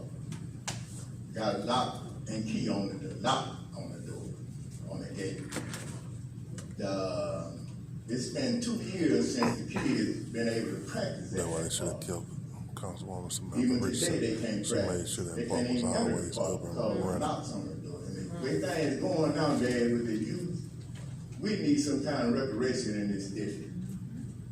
And the councilman told me that there's some electrical or something going on with it. Got to do with the basketball court. But the kids just need somewhere to go. Even the basketball goal, they can't even shoot basketball goals anymore. Also, my trash hadn't been picked up in over 2 months in my district. I also spoke to the councilman about that. And I'm just trying, as a common citizen, trying to get some results and develop my community. And I told him about the dilapidated condition of the roadway in my area. On Garrison Avenue, 1 in particular. They paved one end of Garrison Avenue, paved the other end of Garrison Avenue, but the middle section where it's really bad at, they haven't paved that section. They've even paved the parking lot in front of the water bowl. As a citizen in my neighborhood, we need to get some results on that paving in that area. He told me they're gonna do the sidewalk. But my concern is they didn't do the sidewalk on that end of Garrison, they didn't do the sidewalk on the other end of Garrison. So why is the hold up getting the street paved because you're gonna do the sidewalk? So it's just, every time I try to get some results in the community, it's the same old thing. I got 2 houses on my street. I've been trying to get demolished for 2 years. You on the list. That address is on the list. But we don't ever get no results. So that's why I'm here today. I have to take all work to come up here and talk to the council about my area.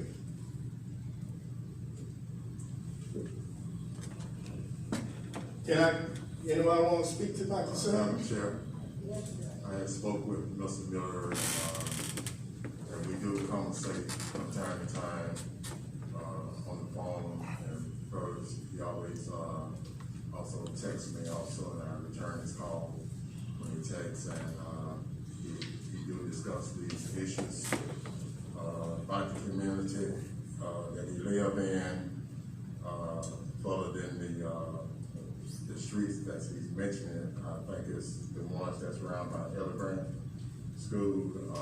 That's where we just got approved to do the new sidewalk. So the citizens in that area will have somewhere to walk for the ADD sidewalk there. And I did explain to him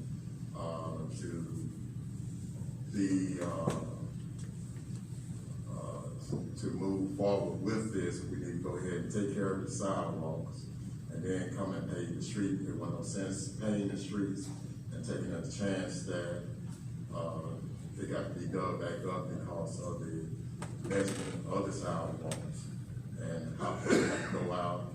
We just got the survey for that area. What is the city property, and how far we can go out to the roadway. And some of that roadway got to be removed, to do the sidewalk. So once we do the sidewalk, in that area, it will be funded to, finish out, Garrison Avenue, McGee Street, and the other several streets that's in that area. Also, I mentioned about the red light right there, McGee, I'm sorry, at Main and Garrison. It's been out over 6 months. With the red light, I did, get the answer, and my understanding, and I'm quite sure everybody will know how difficult it is to get supplies in due to the situation that, the economy is in now. We do have the houses for that light. I was told we just waiting for the parts so they can, put the light in, back in work order. One other thing before I leave, we got a serious sewage problem at Grover and Chin Street. Yes, Every sir. time it rains, Yes, sir. water gushes the manhole top off. Just be and pushing it through the gushes water. for 2-3 days in that community. Yep. And that problem needed to resolve. It's been going on for years. Years. I ain't lying. And I brought it to the councilman's attention. Even though I thought it was in Mobile first, but I No. talked to Mobile Water Works about It's in it. Pritchard. But it's actually in the city of Pritchard, that manhole. Yep. And it's a serious health hazard. And that issue needs to be resolved.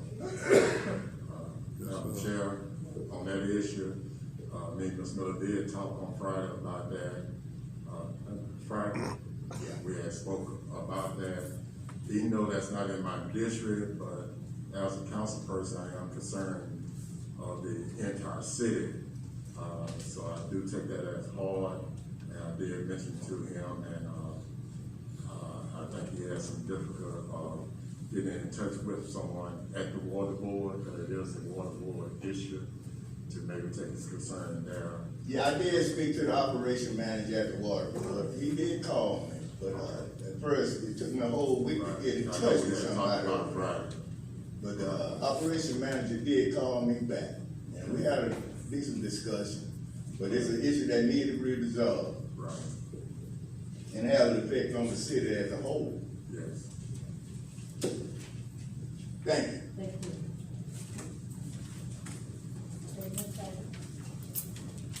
Mr. Williams, Mr. McCall, Yes, Water Madam board, Chair. go out the door, talk, I guess. Get that dude water. About half here, we don't want it no more. Ms. Williams, Madam Chair,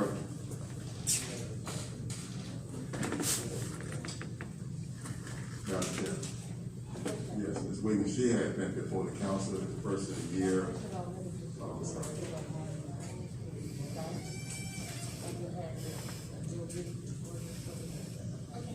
My name is Gracia Wiggins. I stand before you today.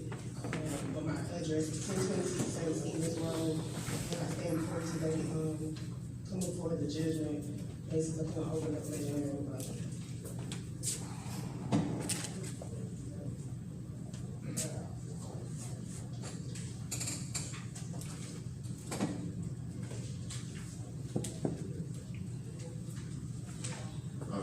Madam Chair.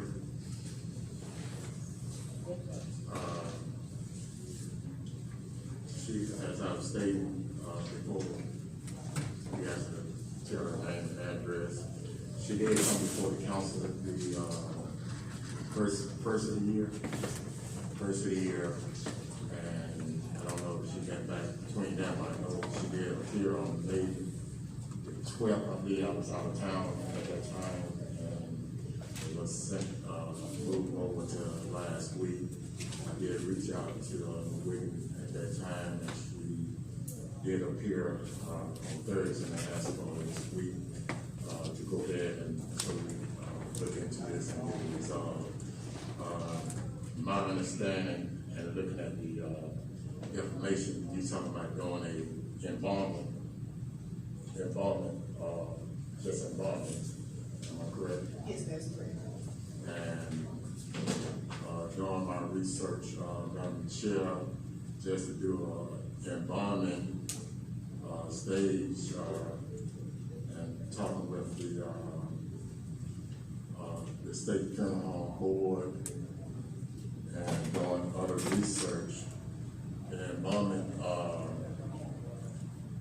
with just doing the embalming is pretty much a funeral home license only.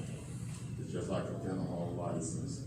And in order for her to receive this license, she had to apply with the state, with the state board. And the state board would come out down to do an inspection on the location that she's inquiring about and see is that location is feasible and is it the building is up to part that she needs to do the business out of.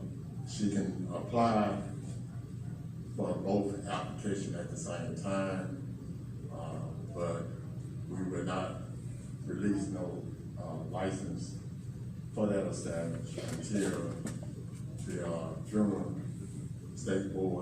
board do their report, send it back to the city, and for us to issue a license to her. What she needs to move forward for this embalming is for the administrator to send to the state board that this particular area is zoned for what she needs to be operating as. Also, that once they finish what they due diligence, what they have to do, and then we can issue the license once we receive the report with our stipulations with the license. So that this will go back to the administration for them to get with the inspector to let them know that this building is located, if it is, zoned for a funeral home, because that's what the license will be. A funeral home, even though she'll be just doing the embalming only. No purgatory, it'll just be embalming. With that known, that will be, my understanding, talking with the state board, there will be no, where she'll be keeping the remains there. There'll be a in and out, drop off, pick up. There won't be nothing in there, but when she do, whoever doing the embalming, once they finish the embalming, the hospital or the funeral home will come back and pick it up. And pretty much that's the way it's going to run.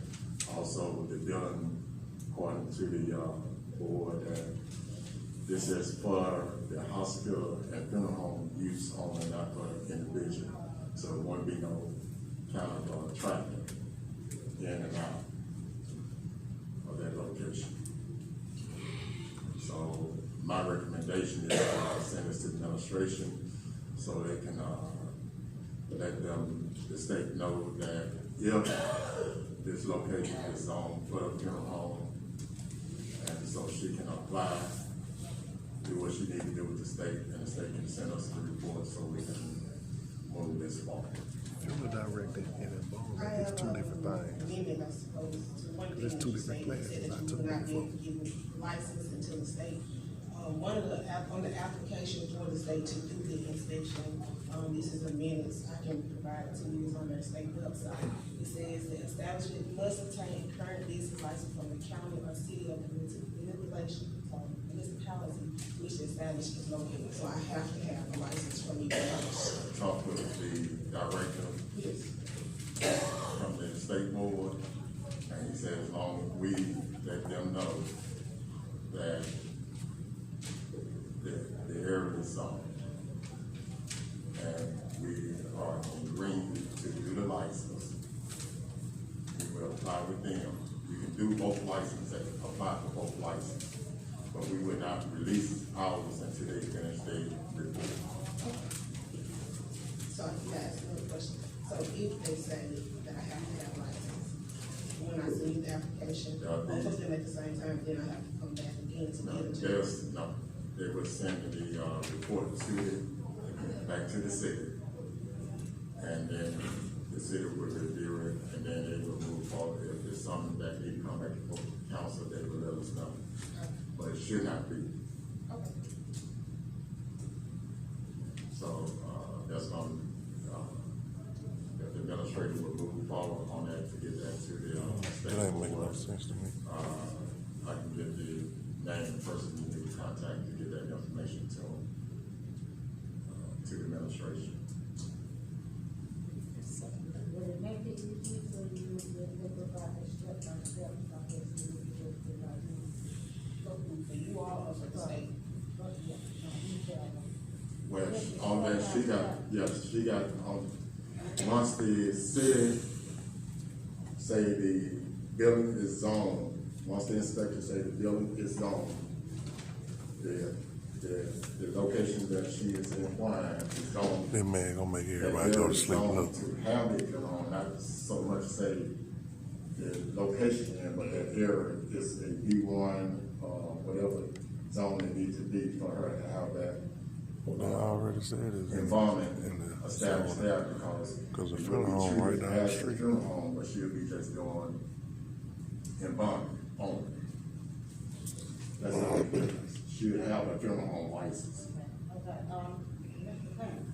Yes, ma'am. Since you were referring at the administration. Yes, I can get with them and we can go. If the step by step that you were following, you still have everything done.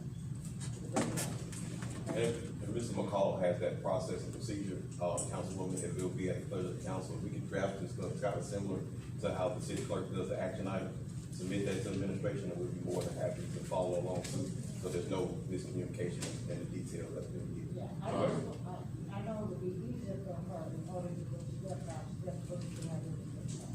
Sure. That's all. Madam Chair, Yes, sir. also, I did speak with the mayor about this situation, and he did say we'll get together on tomorrow so we can get the details worked out. So we can move forward where she can go ahead and apply for the license. And aside from that, thank you, Mr. McCall, but that's one of the concerns too, that we want to bring up, is that if anything is passed down to the administration, we would act that it's given in a memo form, so we can do like the checklist action items that the city clerk prepares, so that way we'll keep a record of what we've done and how we're doing it based on writing instead of word. So if that can be provided by the council, I know that's something we'll appreciate. Okay, well, then that's a good. What it do, when they present it, as far as what the council asked for, you have no problem with that? Well, not necessarily the minutes, but just that little action item sheet, that Ms. Lucius prepares. Okay, so you do that. The action item for, Yes, to the I'll take administration. it. And also, Ms. Wick, if there's any other things that need to be clear about, we'll get clear about tomorrow. Okay, so. Main things, so you can go ahead and move forward and apply for your license. Okay, so as of right now, I get the information to turn in from him or from you? It'll be coming from the administration. And how do I receive that? They will reach out to you after we get together tomorrow, get So everything worked out. he or It'll someone from be his probably office from call the me? clerk office, from the business office. They will call me, I don't call them? Yes, ma'am. I reach out to you. Okay.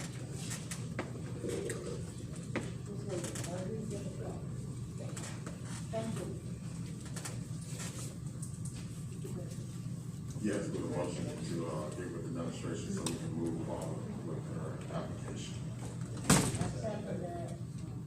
The motion is second, roll call. Councilors Williams, Yes. Johnson Norwood, Yes. Griffin, McCall, Yes. President Edwards. Yes, motion passed. Next item. Mr. McCall, finance, bid and finance committee.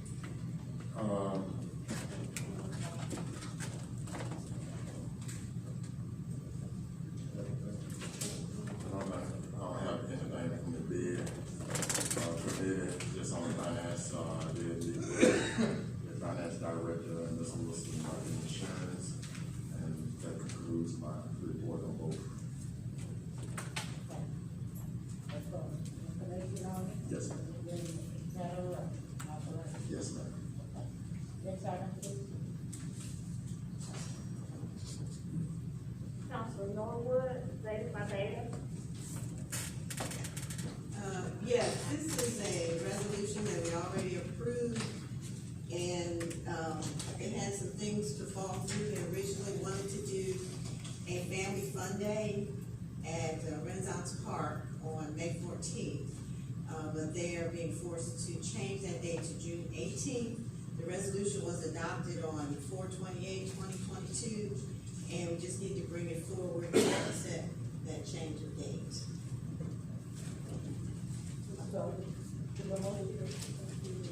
The 18th, I'm sorry, the 18th, June 18th, a Saturday. That's your motion? Yes, I make the motion that we approve the change of date. And that's the same weekend of the Juneteenth The event. Juneteenth starts on the 19th. Okay. I make the motion that we, accept the resolution for the change of date for June 18th for, Zeta Phi Beta sorority and the Kappa Alpha Psi sorority, use of the Renaissance Park to host and conduct a family fun day for the children of Pritchard and declaring it a public purpose. I'll second the roll call, please. Ms. Evans. Madam President. On declaring it a public purpose, we needed to speak with the organization that's hosting that, kind of set up the security for the police department, because they will not require overtime that would have to be paid from the organization. Did you get with them,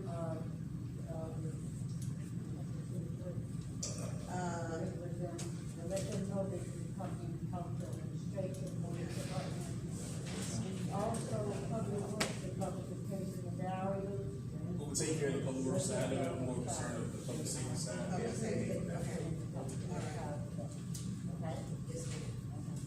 June 18th. Saturday, June 18th.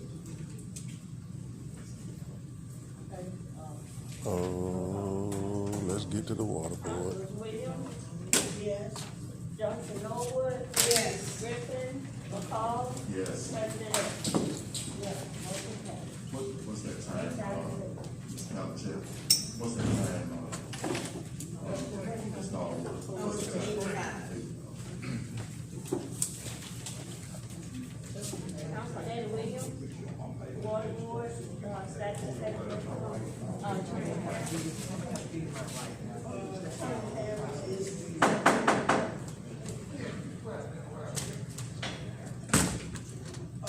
That was a bring over from the old meeting from last week. Attorney Harris is not here, none of his dollars, they were supposed to be working on that, and I'm just gonna get the status, but I have a statement, to make in regards to the ordinance. I, presented that last week, it's not the first presentation, we've done that over a month ago. We're trying to get ordinance in here so we can have it into Montgomery and get some legal rules and regulations of how we operate. I noticed when I brought it up last week, we had several citizens shaking their head no to the ordinance being done. But my thing is, how do you operate a city without rules and regulations and policies and procedures? That says a whole lot for this city, because we can't even find no ordinance to go by. So if you got somebody up here trying to get rules and regulations in order, and you sit there and you shake your head no to it, so how do we expect to operate a city or expect us to move? I don't know nothing that don't operate under rules and regulations. So that says a whole lot for the city, so maybe we need to educate people on the importance of rules and regulations, so our citizens will know. But we do need some laws in order, because the thing was Don't because forget to hit we that shell couldn't button. find anything, and that we found was in question. And from my, reading about this, these things were supposed to go into Montgomery for the legislature to sign to make them in order, which all of us agreed to do that. Then we doubled back and undid it and placed somebody there. So we need rules and regulations, and that's what that was just to, talk with Ms. Donald and our attorney about getting that in here, because if we don't do this, how do you expect us to move?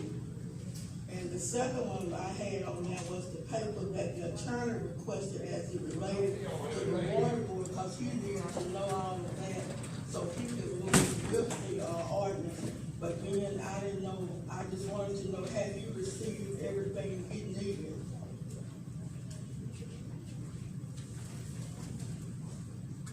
As far as Attorney Harris is in the emergency room. I just called this afternoon.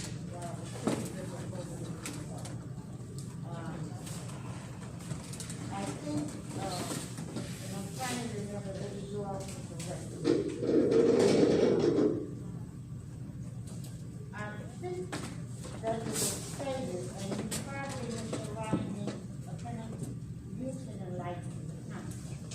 But I'm thinking as far as the records that you're talking about, is that, did the city attorney have those records?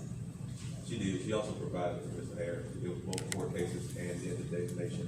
She felt from no legal guidance that she had gathered from those two court cases on the designation and out of court for them. She did provide Mr. Harris. They've been working on it for approximately 3 months. Okay, because I knew that you have been requested. And I know that the state can find. But somewhere or another, an administration has to know this. Because of the state that they had all of it. So maybe that you can remind them, or you said they're forwarded to them, Both attorneys have the information. They have them now? The administration provided it to the council as well. Mayor Gardner stated he did have it in his office because when things are brought through the administration, he has to sign them. So when he signs those, in lieu of the council, he signs them and makes copies of them. So he did provide that information to the council as well. Is that the document that was held up? Yes, ma'am. That one document? Well, it was a 3-page document. You actually held it up during that day. Okay, I think the problem with that was because there was no head, it was just a piece of paper. I don't think that's a issue that I want to take on that. And so Ms. Donald provided 2 court cases where they made the judgment for that document that you held up to be guided. So they both have that. They have that information as well. Yes, Madam Chair. So they have the information that we can get an ordinance and get it into Montgomery and get it signed by the legislature. So we would have proper procedures to operate in regards to choosing people on the water board, and we're not grabbing papers and running back, doing things. You got it, Councilman. No, that's Legal things out of Montgomery. Yes, ma'am. With seals on it. And as stated by Ms. Donald, on last council meeting, she said the only concern she had, when drafting something was that her and Greg had some small, discord or disagreement regarding the 2 decisions being made, whether it was at large or appointed by council members. But then there's enough information for the ordinance to be guided and drafted and, redone, at the pleasure of the council. Yes, ma'am. Can I really ask a question too? Because I keep hearing, and this is for my information, I don't know whether any other council member did that. But as far as, is a statute or law, a legislative law, that you have to send to the legislation in order to get it? That was my finding and reading. But none of them you all did in the past, you sent up there, except I saw when V.O. Thompson did it. It was sent to the legislature, and I read in their minutes when it had to be sent to the legislature for it to be put into law. Okay, would you send that to us, or send that to the council? You had a copy of it, all of us had copies of it. I don't know when you got it, but I have a copy and they passed them out to everybody. But my thing is that what has the previous council did with documents that they do? Cause we couldn't find anything. So where have those records been kept? And when they pass them out, cause I keep a record of everything you all pass me and document it and file it in my office. So if you come up again, I can go back and I take notes up here, everything that's being said. So my thing is that if this ordinance and Mr. Derek Griffin was the president at that particular time, because I remember looking at him and seeing it. How you doing, but it Mr. had Bracy? not went into the legislature, and what I was told was that didn't make it legal. Okay, well, let me just say this, documents are supposed to be housed and it's supposed to be saved in the first place. And you have been in this, encouraged, housing council asked for various documents. And stated to us that it can't be found. You have been here, you've heard that. Now, I now know that now documents have reappeared. So what the council needs to know should be concerned, if they reappeared, some of them, not all, the concern you should have is, where were they? Who had them out of that office for this length of time, which is almost been a year? And for some reason, they show up out of the schedule back. I intend to find out. Ms. You Evans, the know, one that, okay, Ms. Evans, the one that I'm referring to, all of us had a copy of it.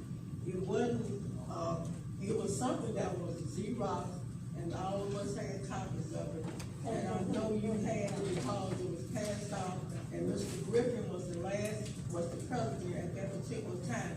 But my thing is that if you pass me a resolution, it may not be the original, but me as a council person should have a copy among my records that I can go back and pull and say that I received it.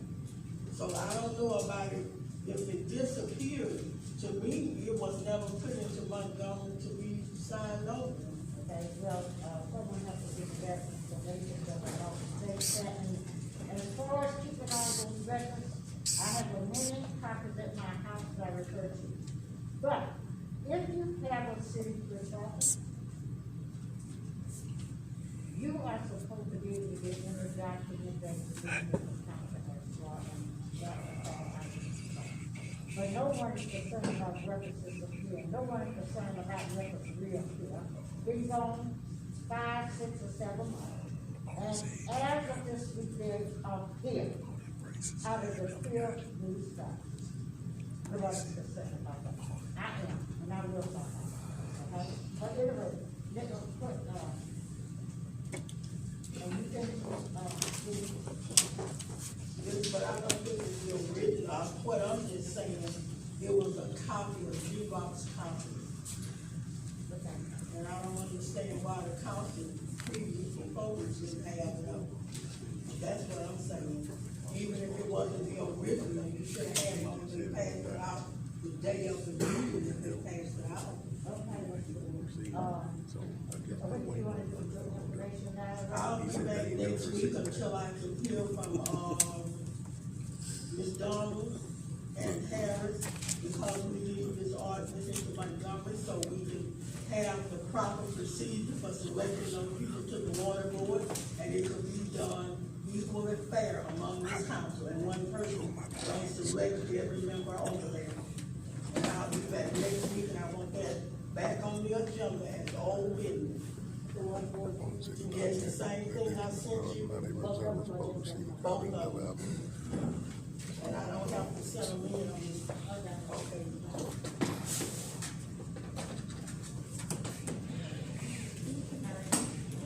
And it would help, Madam Chair, we can resubmit that documentation.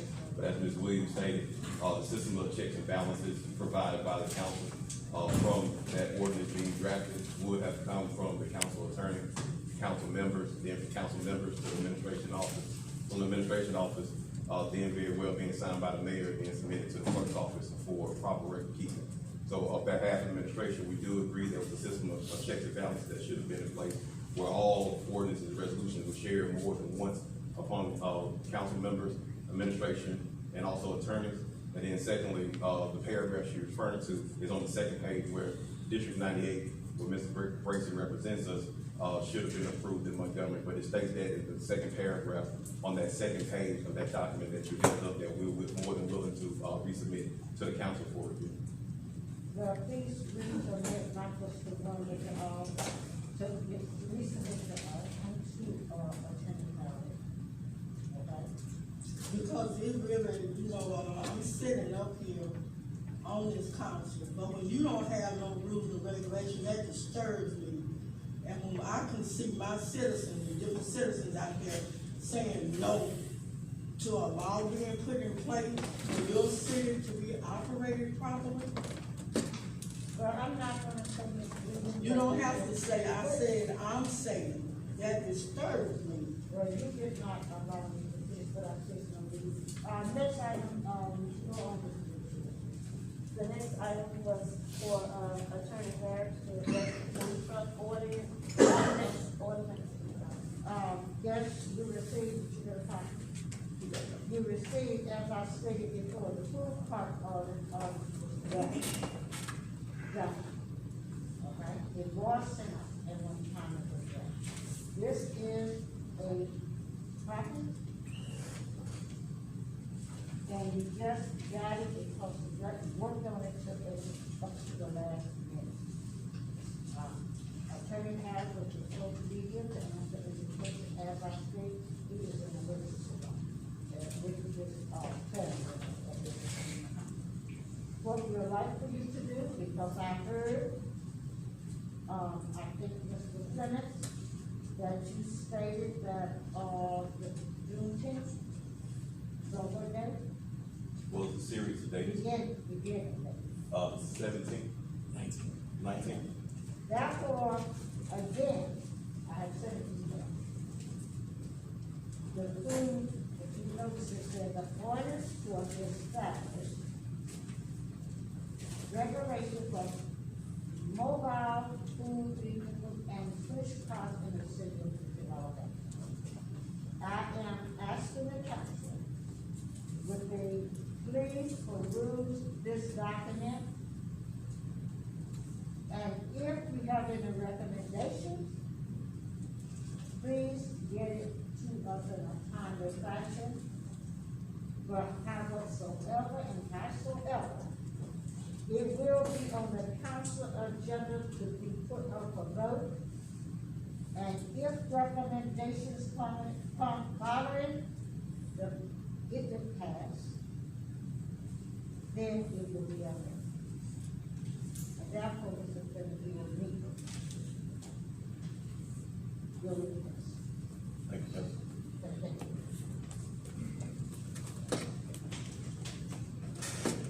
So my motion is to refer to council members and administration, and also the city and the council attorney, for them to review and in writing email to send their recommendations prior to placing it on the agenda for next Thursday. Second. Motion is second, roll call please. Councilors Williams, Yes. Deputy Johnson Norwood, I'm sorry, Yes. McCall, Yes. President Evans. Yes. Motion passed. Councilor McCall, vote 7. Madam Chair, Yes, sir. we had set a public hearing to be held on June the 9th. And after we had set that, on the next day, we found out that this establishing with the proper procedure in order to come before the council to ask for a public hearing. So I'm asking, for this public hearing be removed from next week and be reset when they, do the proper application and bring it back to the city. It's scheduled for June 9th, so we're going to ask that to be removed, that public hearing be removed because they wouldn't have enough time to notify the community in that area, that a public hearing was gonna be set. In that area. All the paperwork had not been completed with the state, ABC at that time, so, we got to reschedule that once they bring the application into the city. So this statement is that good enough? Yes, ma'am, that's my motion. I'll second that motion, roll call please. Councilman Williams? Yes. Councilman Norwood? Yes. Griffin? McCall? Yes. President Edwards? Yes, motion passed. Next item, please. We have the adoption of the resolution, Gulf Coast Baseball Combine. Okay, you all received the resolution. Resolution 1654-2022. A resolution authorizing a contribution to NC Sports LLC in conjunction with promoting of the first annual Gulf Coast Baseball Combined at the University of Mobile in Pritchard, Alabama, and declaring it a public purpose.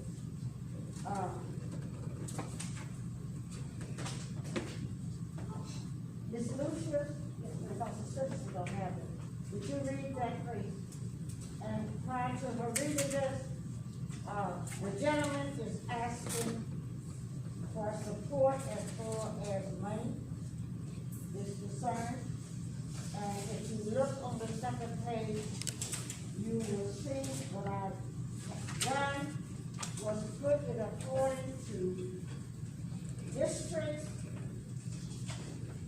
and it is really up to Religion each himself, council Mr. Robert member Battles in to the state office. how much that they want to contribute, if they do want to do that, to this fund. So would you please? Whereas NCS Sports LLC will host and conduct its first annual Gulf Coast Baseball Combine at the University of Mobile Baseball Facility, which is located in the city of Pritchard, Alabama.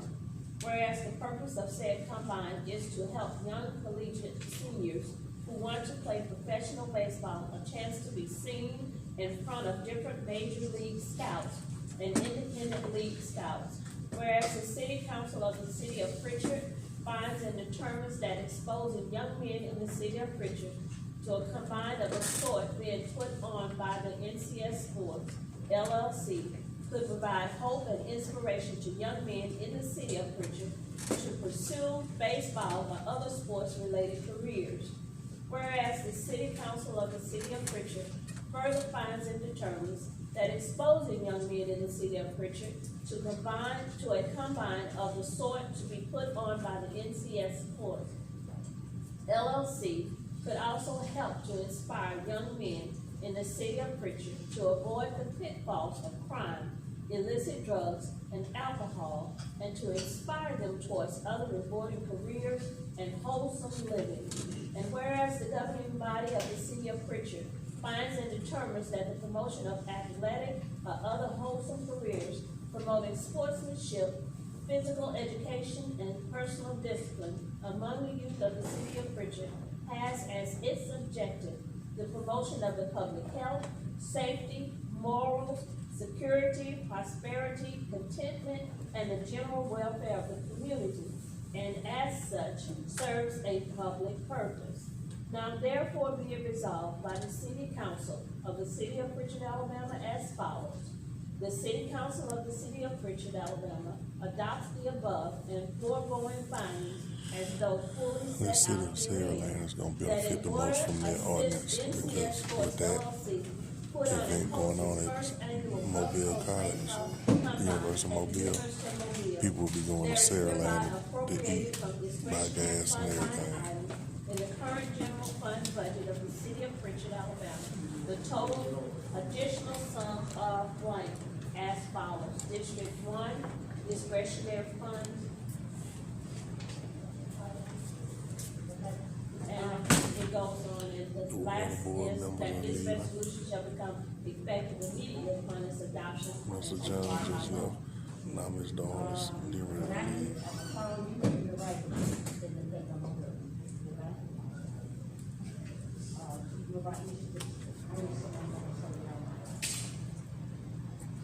motion to approve this resolution.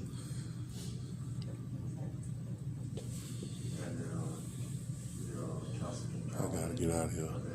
NBA finals start tonight. tomorrow. I second that, roll call, please. Councilors Williams, Yes. Norwood, Yes. Griffin, McCall, Yes. President Epler. Yes, motion carries. Next item. The assistance, training to the city clerk. Okay, just please make a note, put that on next week. I will then have, I have to do, for the contract, with the resolution done.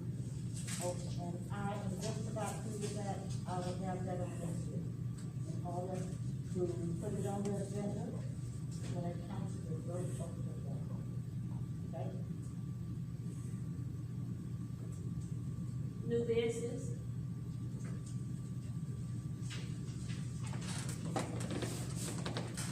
Any new business? Not next item. mayor's report. Yes, report. Mr. Clement? Yes, ma'am. What Thank other you, items, President. On behalf of Mayor Gardner, there was a few things that we did submit to the council on behalf of a grant that was recently awarded to the city, in total of $50,000 to do an outside fitness court. That outside fitness court is a nationwide court, and that outside court also provides our citizens, our employees, and then also neighboring communities and visitors of the city of Pritchard to have a healthier lifestyle. We understand and know too that the funding that could be allocated for the outside fitness court can be utilized through the ARP guidance. That guidance has been submitted to the council along with all the necessary documentation to try to help understand the narratives behind the fitness court and its adoption. So on behalf of the city of Pritchard, the administration also provided a resolution to try to expedite the process because we have another award call on Wednesday of next week. That resolution has also been provided to the council, and it has been legally binding by the National Fitness Commission as well, because they sent that information to you in the 3-page package. So all we did was take that legal jargon that they provided, we copied and pasted and put it inside of a resolution that was formatted based on the city of Pritchard and then provided to the council. So on behalf of the administration, we did want to send that to the council for a vote tonight, whether or not we should go ahead and continue on with our process based on the resolution that's been provided. I have a question, where will this court be located at? That's a great question, Councilwoman. There's been 3 proposals. I'll see what I can And do. as we go along this I don't think 90-day they'll let me process, just chop it like we that would like to unless I send unanimously it to my come to a partner. decision of where we can install the court. The proposed location has been near the police station so that we have proper lighting and infrastructure around the security of the particular court. It has also been proposed right there in front of the tree adjacent to the post office, so right up underneath that tree. And then also Mr. McCall's district on the opposite side of Renaissance Park. But we knew based on Mr. McCall's 4-year plan, he wanted to do an amphitheater. So that's why we shied away from the third option. So we have a total of 3 options that we'd like to present to the council. And if there's any other recommendations, those can be approved along the 90-day process that we'll go through. Let me just state, for me, I would have to abstain from that because I've had conversations, with Mr. Penney. In order to try to find additional funding prior to Mr. Penney coming into play. I had talked to other funding, one that I always depended on, and I could not get that partnership, regarding it. And Mr. Penney, I wish that you would explain why. Why? The funding. Why is it that the board and there's reservations regarding this? Your reservation, I know your reservation. Reservation from Mrs. Wilson, reservation from the other, which is a local, there's a politician that was going to explain the reservations. Well, to my best knowledge, Ms. Wilson, the compliance officer, wanted it inside. But if you read the packet, it's not conducive to an inside facility. The city of Pritchard doesn't have an inside facility for this, and it's weatherproof. So it's not a new structure. It's been built since 1972. So they built these in the worst extreme hottest weather and the best rainiest weather. So in that perspective of which we researched, outside is not an issue that we were concerned with, and we know she had that concern because of weather. But we answered those reservations that she had because she didn't have that knowledge behind the weatherized court that we was installing. We assumed that the court could not be installed inside and weather would damage it. But we assured her, based on the guidance that we received, that this is not the first court to be installed. They need and to it charge, is they need to go to weatherized re-entry and fee. weatherproof. So You that been walking back negated and the forth fact that all she night. had that reservation that we came to that understanding. But I didn't just say car, because of, the fact that it's going to get money. And you're not really, being, telling what really is being said. If you look at the resolution, it was on alternative suggestion, am I right? If you can just enlighten me, Ms. Evans. Mr. President, you need to stop and not do that. Because it was I talked about social security. Don't do that, please. Right? The reason why my reservation was. This lady, he trying clown on the chief of staff. It's crazy. But if you look at, this is a Blue Cross Blue Insurance grant of $50,000. No, man, they still carrying But on. if you look at the total amount is $92,350. Now, with me talking to my people that I get money from and never had a copy of get money in order to purchase it, they had reservations because of the fact, even though it's a Blue Cross and Blue Shield, but the problem is normally, when you get a grant, the city does not pay more than what the grant is allocated for. Therefore, and this was said to you, why you say you didn't understand this? That's why I said you don't need to do that. It was suggested it would be more feasible to look for a building or land that's owned for Pritchard where it is visible and accessible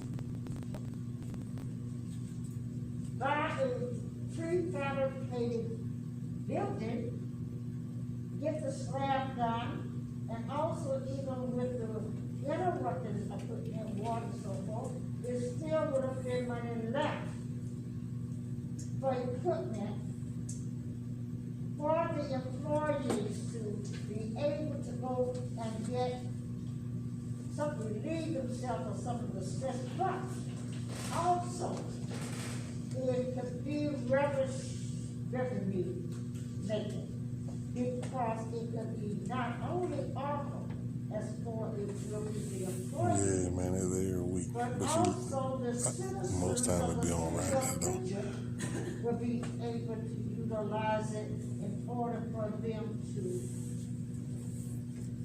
move. But rather be having them notes and them facts together, though.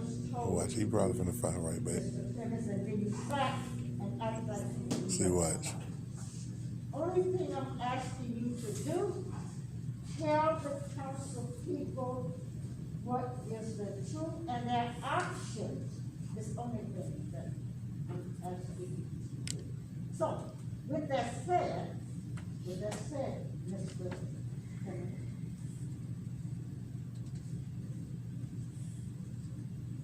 Next item. Council members?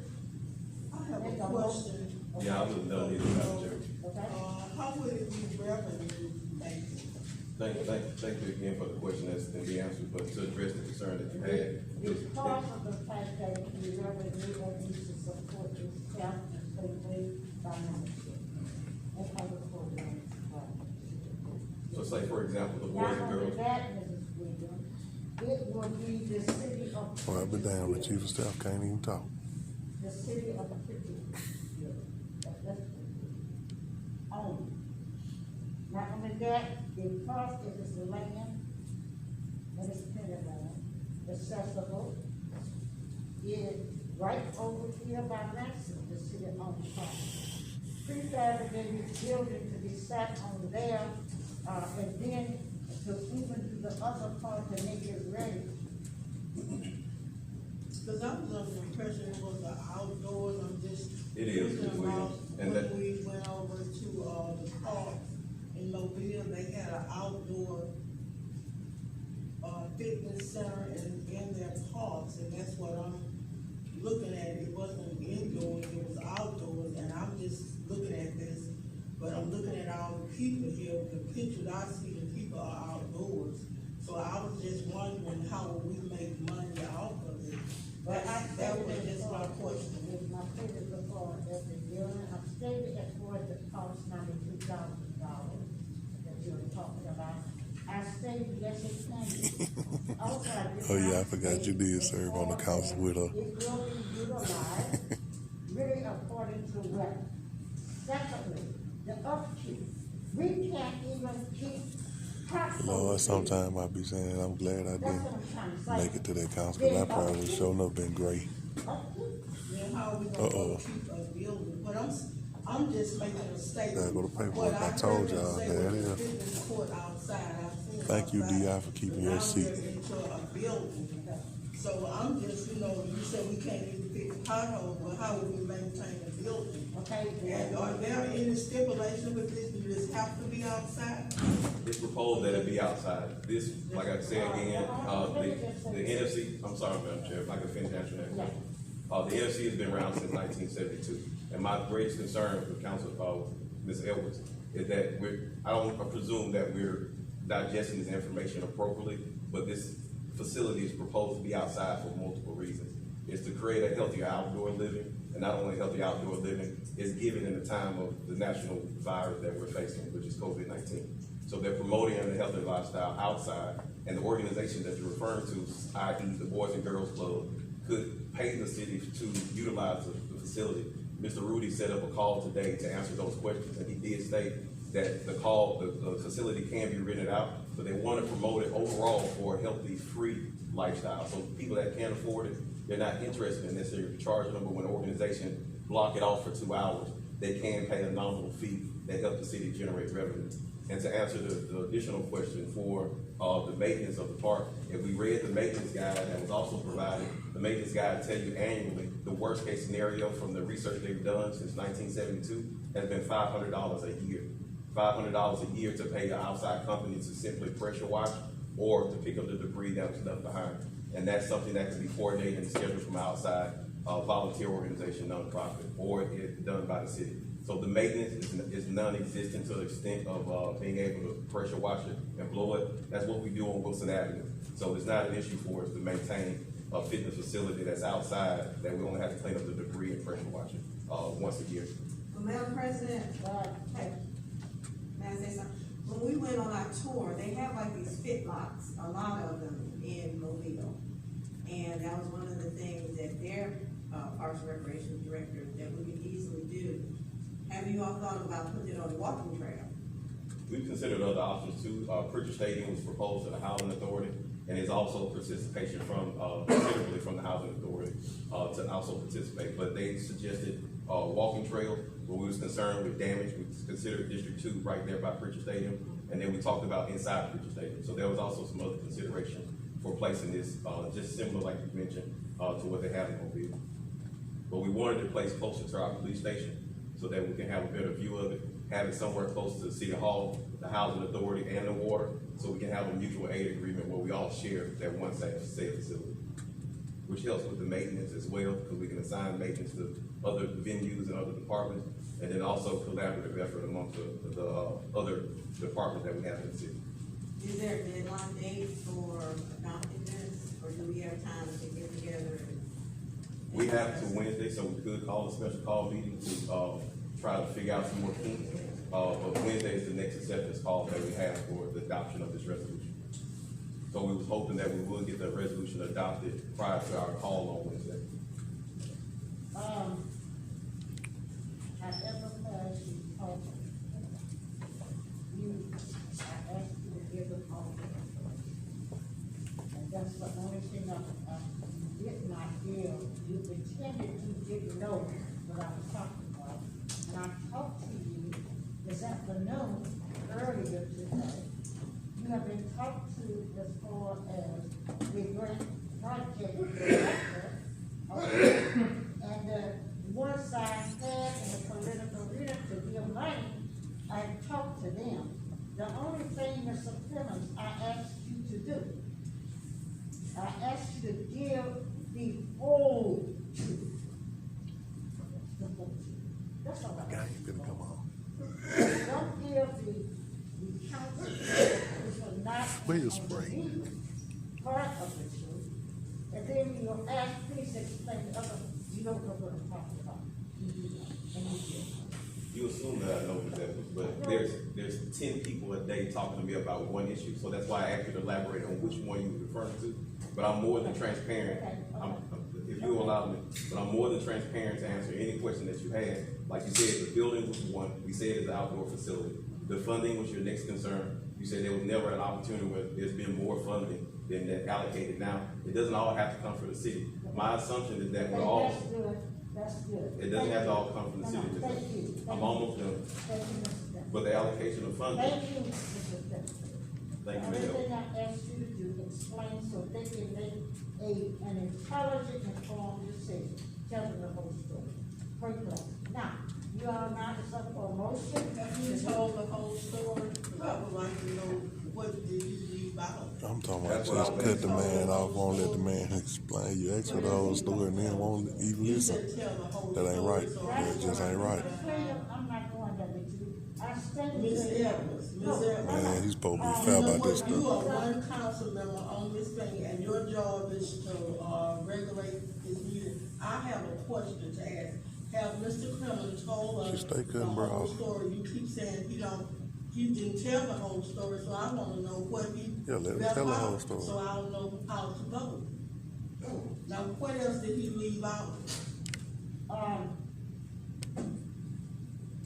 Call for the motion is being. I ain't gonna call for, I have a question on the floor. This is one thing, Ms. Williams. No, I have a question. Oh boy, yeah, here we go. Look, I have a question on the floor and you wanna ignore me. I have just as much right to answer a question as any council person up here. You don't dictate to me or the council people. You got one vote just like everybody else. Now, I need to know what did the chief of staff leave out that we need to know?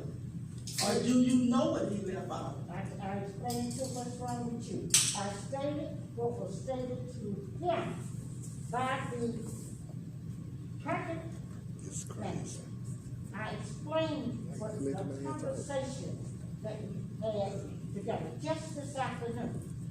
When I asked him to explain it to all of it, he stated that I don't know what you're talking about, except for this. It was explained to Mr. Clemens, Mr. So would you tell me what he left out? That's all I'm He asking. left out, letting you know. Number one, the concern about the total project, $92,000, and only $50 is being received from the grantee up. Is $50. Also, I stated in the beginning that it was stated by not only the project manager, but others that were going to give money towards it, that would weigh the cost of the bank to receive $50,000 and to put $92,000 in the city, paying more than the grant is.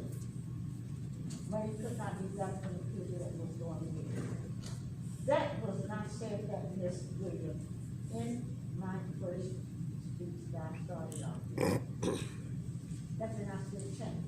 And when I asked Mr. White, when you brought it forward, please tell the council the whole story, so you will be able to make an informed, intelligent decision.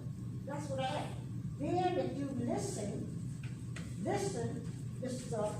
White stated, let me back, oh, I don't know what you're talking about. I did listen, but you have You and Mr. Rodney always into a conflict on what I'm hearing, and I can't hear anything for you arguing with him. And that's why I'm trying to get a clear understanding that you're fussing and you're arguing with him when you can only just, you could have said, this is what was left out of this, William, 1, 2, and 3, that's all you had to say. Instead of arguing with this young lady. I have 2 hours. And Councilwoman Williams, the stuff she stated, it is written in the resolution that was emailed. So the 92,000, you'll see it in paragraph 4. It's exhaustive when we are not, and I mean this in the most respectful way, Councilwoman Edwards, when we're not reading the documentation that's being presented. There's so much going on, and we're submitting this information so that we can read it and ask questions. Transparency will always be there. You said the 92,000 was stated. If you look at the third paragraph, it says $92,350 to promote the implement of a free public outdoor fitness court. I'm not trying to be translucent to the council, but the $50,000 is also written in there on the third paragraph. So those numbers that you spoke of, that's not being mentioned by me verbally, are here written in your email and also passed out. So we're not connecting the dots. We ask only to connect those dots appropriately and respectfully, and we'll continue moving forward. There's a lot going on in other cities, and we know that there's going on in other cities, but if we're not communicating in the way that we're reading, we're applying what we read, and we're not facilitating amongst each other with respect, we're gonna keep having those issues where something as simple as an outdoor fitness court can't be approved or adopted because Mr. Clemens left out the fact that 92,000 wasn't said out of his mouth, but it's written in the resolution. Well, I'm not sure you can stop that, Mr. Pepper. You can talk as smart and fast as you want. But the conversation was had with you by the party director that does the grant. It was also a conference meeting with you and I today. Am I right? You're right. Okay? Only thing, I go back and I'm done. I love Ms. Ellis, but this just, man, this just too much. So they can explain this. The man had the papers out. That's what has been said over the years from a lot of people. We don't read. And that is how you do things in order for people to move fast on what you vote at the last minute. But it just, I'm through. Thank you, Councilwoman. Madam President, can I ask some questions? I feel this is a good thing for the city, and we need it. If you're saying you're gonna put it in a central location, the house is already used, the water board and so forth, is it on your mind to possibly try to get funding from some of these people? Spire has offered to do things for the city, Alabama Power, and with this being, with our obesity rate and our health problems, I just think we need to make this happen. Personally. We appreciate it, Councilwoman Norwood, and we did approach the Housing Authority, and that's why I was explaining to Council President Edwards that there was no need necessarily for the city to put up all the funds, that they would be happy to contribute and participate in a holistic project such as this. So yes, ma'am, there's an opportunity for other entities to submit money, and Ms. Edwards, if you would like to, you can ask them via email, and they'll respond back to you positively that they're willing to submit those same type of funds to help promote a healthy lifestyle. So yes, ma'am. No, I think that what you should have done, if you have that information, that we have a fight. Man, I wanna leave, but I don't want y'all to We need a miss document nothing. before we talk about partnership, so that's why they're asking for a document. It is something now. It is something. As far as a motion, and you got, just ask this is. I know Joe McConnell ready to go home. Thank you, Council President. Man, we have to make a motion. Now, I make a motion that we adopt the resolution and that administration will work with the council as far as getting, partners and to have this project go forward. Thank you, Lord. It took all that. Second roll call, please. Councilors Williams, Yes. Johnson Norwood, Yes. Griffin, McCall, Yes. Hosea Evans. Those things. I understand. I knew it. And what? Please make my reasons why I'm saying it was reservation by the project manager. Okay, you know this thing. That's crazy. I don't get it. Also to include. I don't know what happened to the old Ms. Edwards. Because of the debt and because of the weather conditions and the frequent use will be limited. Old Sling Blade over there playing with pennies And and stuff. because of the fact that it's the same as a lifestyle and trail, and The because legend, of the the Honorable Mr. Robert Battles. In the building is like, man, it got dark outside. I got to go. I got to that go work I tonight. am still concerned about before we take up the dollars. Councilwoman Noble, if you And may. that's it, that is it. Motion president, we go to the next, next item. No, ma'am. Wasn't there that mayor report. It was, thank you, council, for the approval. Councilwoman Noble, you said work with the council. Did you have a particular member that you want us to constantly work with while this project was developed, yourself or Ms. Williams or Mr. McCall? No, I would say the person, Ms. Norwood and Ms. Amy Lee, to accept the work of that. I accept that. That include us being in on the call on Wednesday. Yes, ma'am. Okay. Thank you. Ms. Lee, did you accept? Yes, I'll accept. Those are the two that we work with. Okay? Thank you. The next one was the sound equipment, respectfully speaking, again, Mr. McCall, we just wanted a status, I guess, update. I think I already spoken on that. Okay. The date? You already spoken on it. Okay.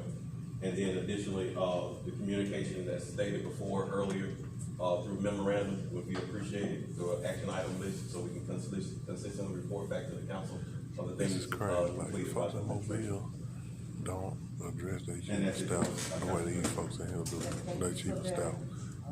I feel like it's a matter of disrespect. I do have an announcement, and I forgot to do this, Pastor, Sam, but we have a person who was on the board here in the city of Pritchard on the planning board, who passed on last Friday. And, that is Lieutenant Colonel and Bonsiel McWilliams Stallworth. Miss Stallworth was on the planning board. She will be funeralized on Saturday. Visitation beginning at 9:30, a funeral hour began at 11 o'clock. She was faithful to this planning board until she became ill. Also, I do have a resolution for her, and thank you all for signing it. I think you just need to sign it, okay? She also was a nursing instructor at Bishop State College, just many things she did, over the years of her life. She was like me, a small, solid person that does what she needed to do in the community, not really looking for to be flashy in the newspaper in front of a camera. She did what she had I hope to do. y'all enjoy this meeting tonight. Over, I got to go, on man. your district. I do want to watch some of the That's where she built a race of NBA children final there, before right time for me to go to work. inside I need to let Zeus back outside So I so asked he her can run the yard. for prayers, for her children. She I has haven't two ate girls. yet today. She became If ill. anybody cook, you want to donate me a plate, just hit me up on inbox. Other than that, I'm going to Subway. She was hospitalized To and put eat in a fresh. nursing home because of the veteran being a veteran over the day. I might go to Bam And, Bam unless somebody wants to her sponsor me a plate. children, her two girls, This is a carry on later. This is an announcement. We need y'all to go ahead and do the benediction. And may the Lord watch and let us get up out of here. so she could be in familiar environment. And they were busy. good, I good appreciate girls. being That tuned took in. care of her very, very, very well.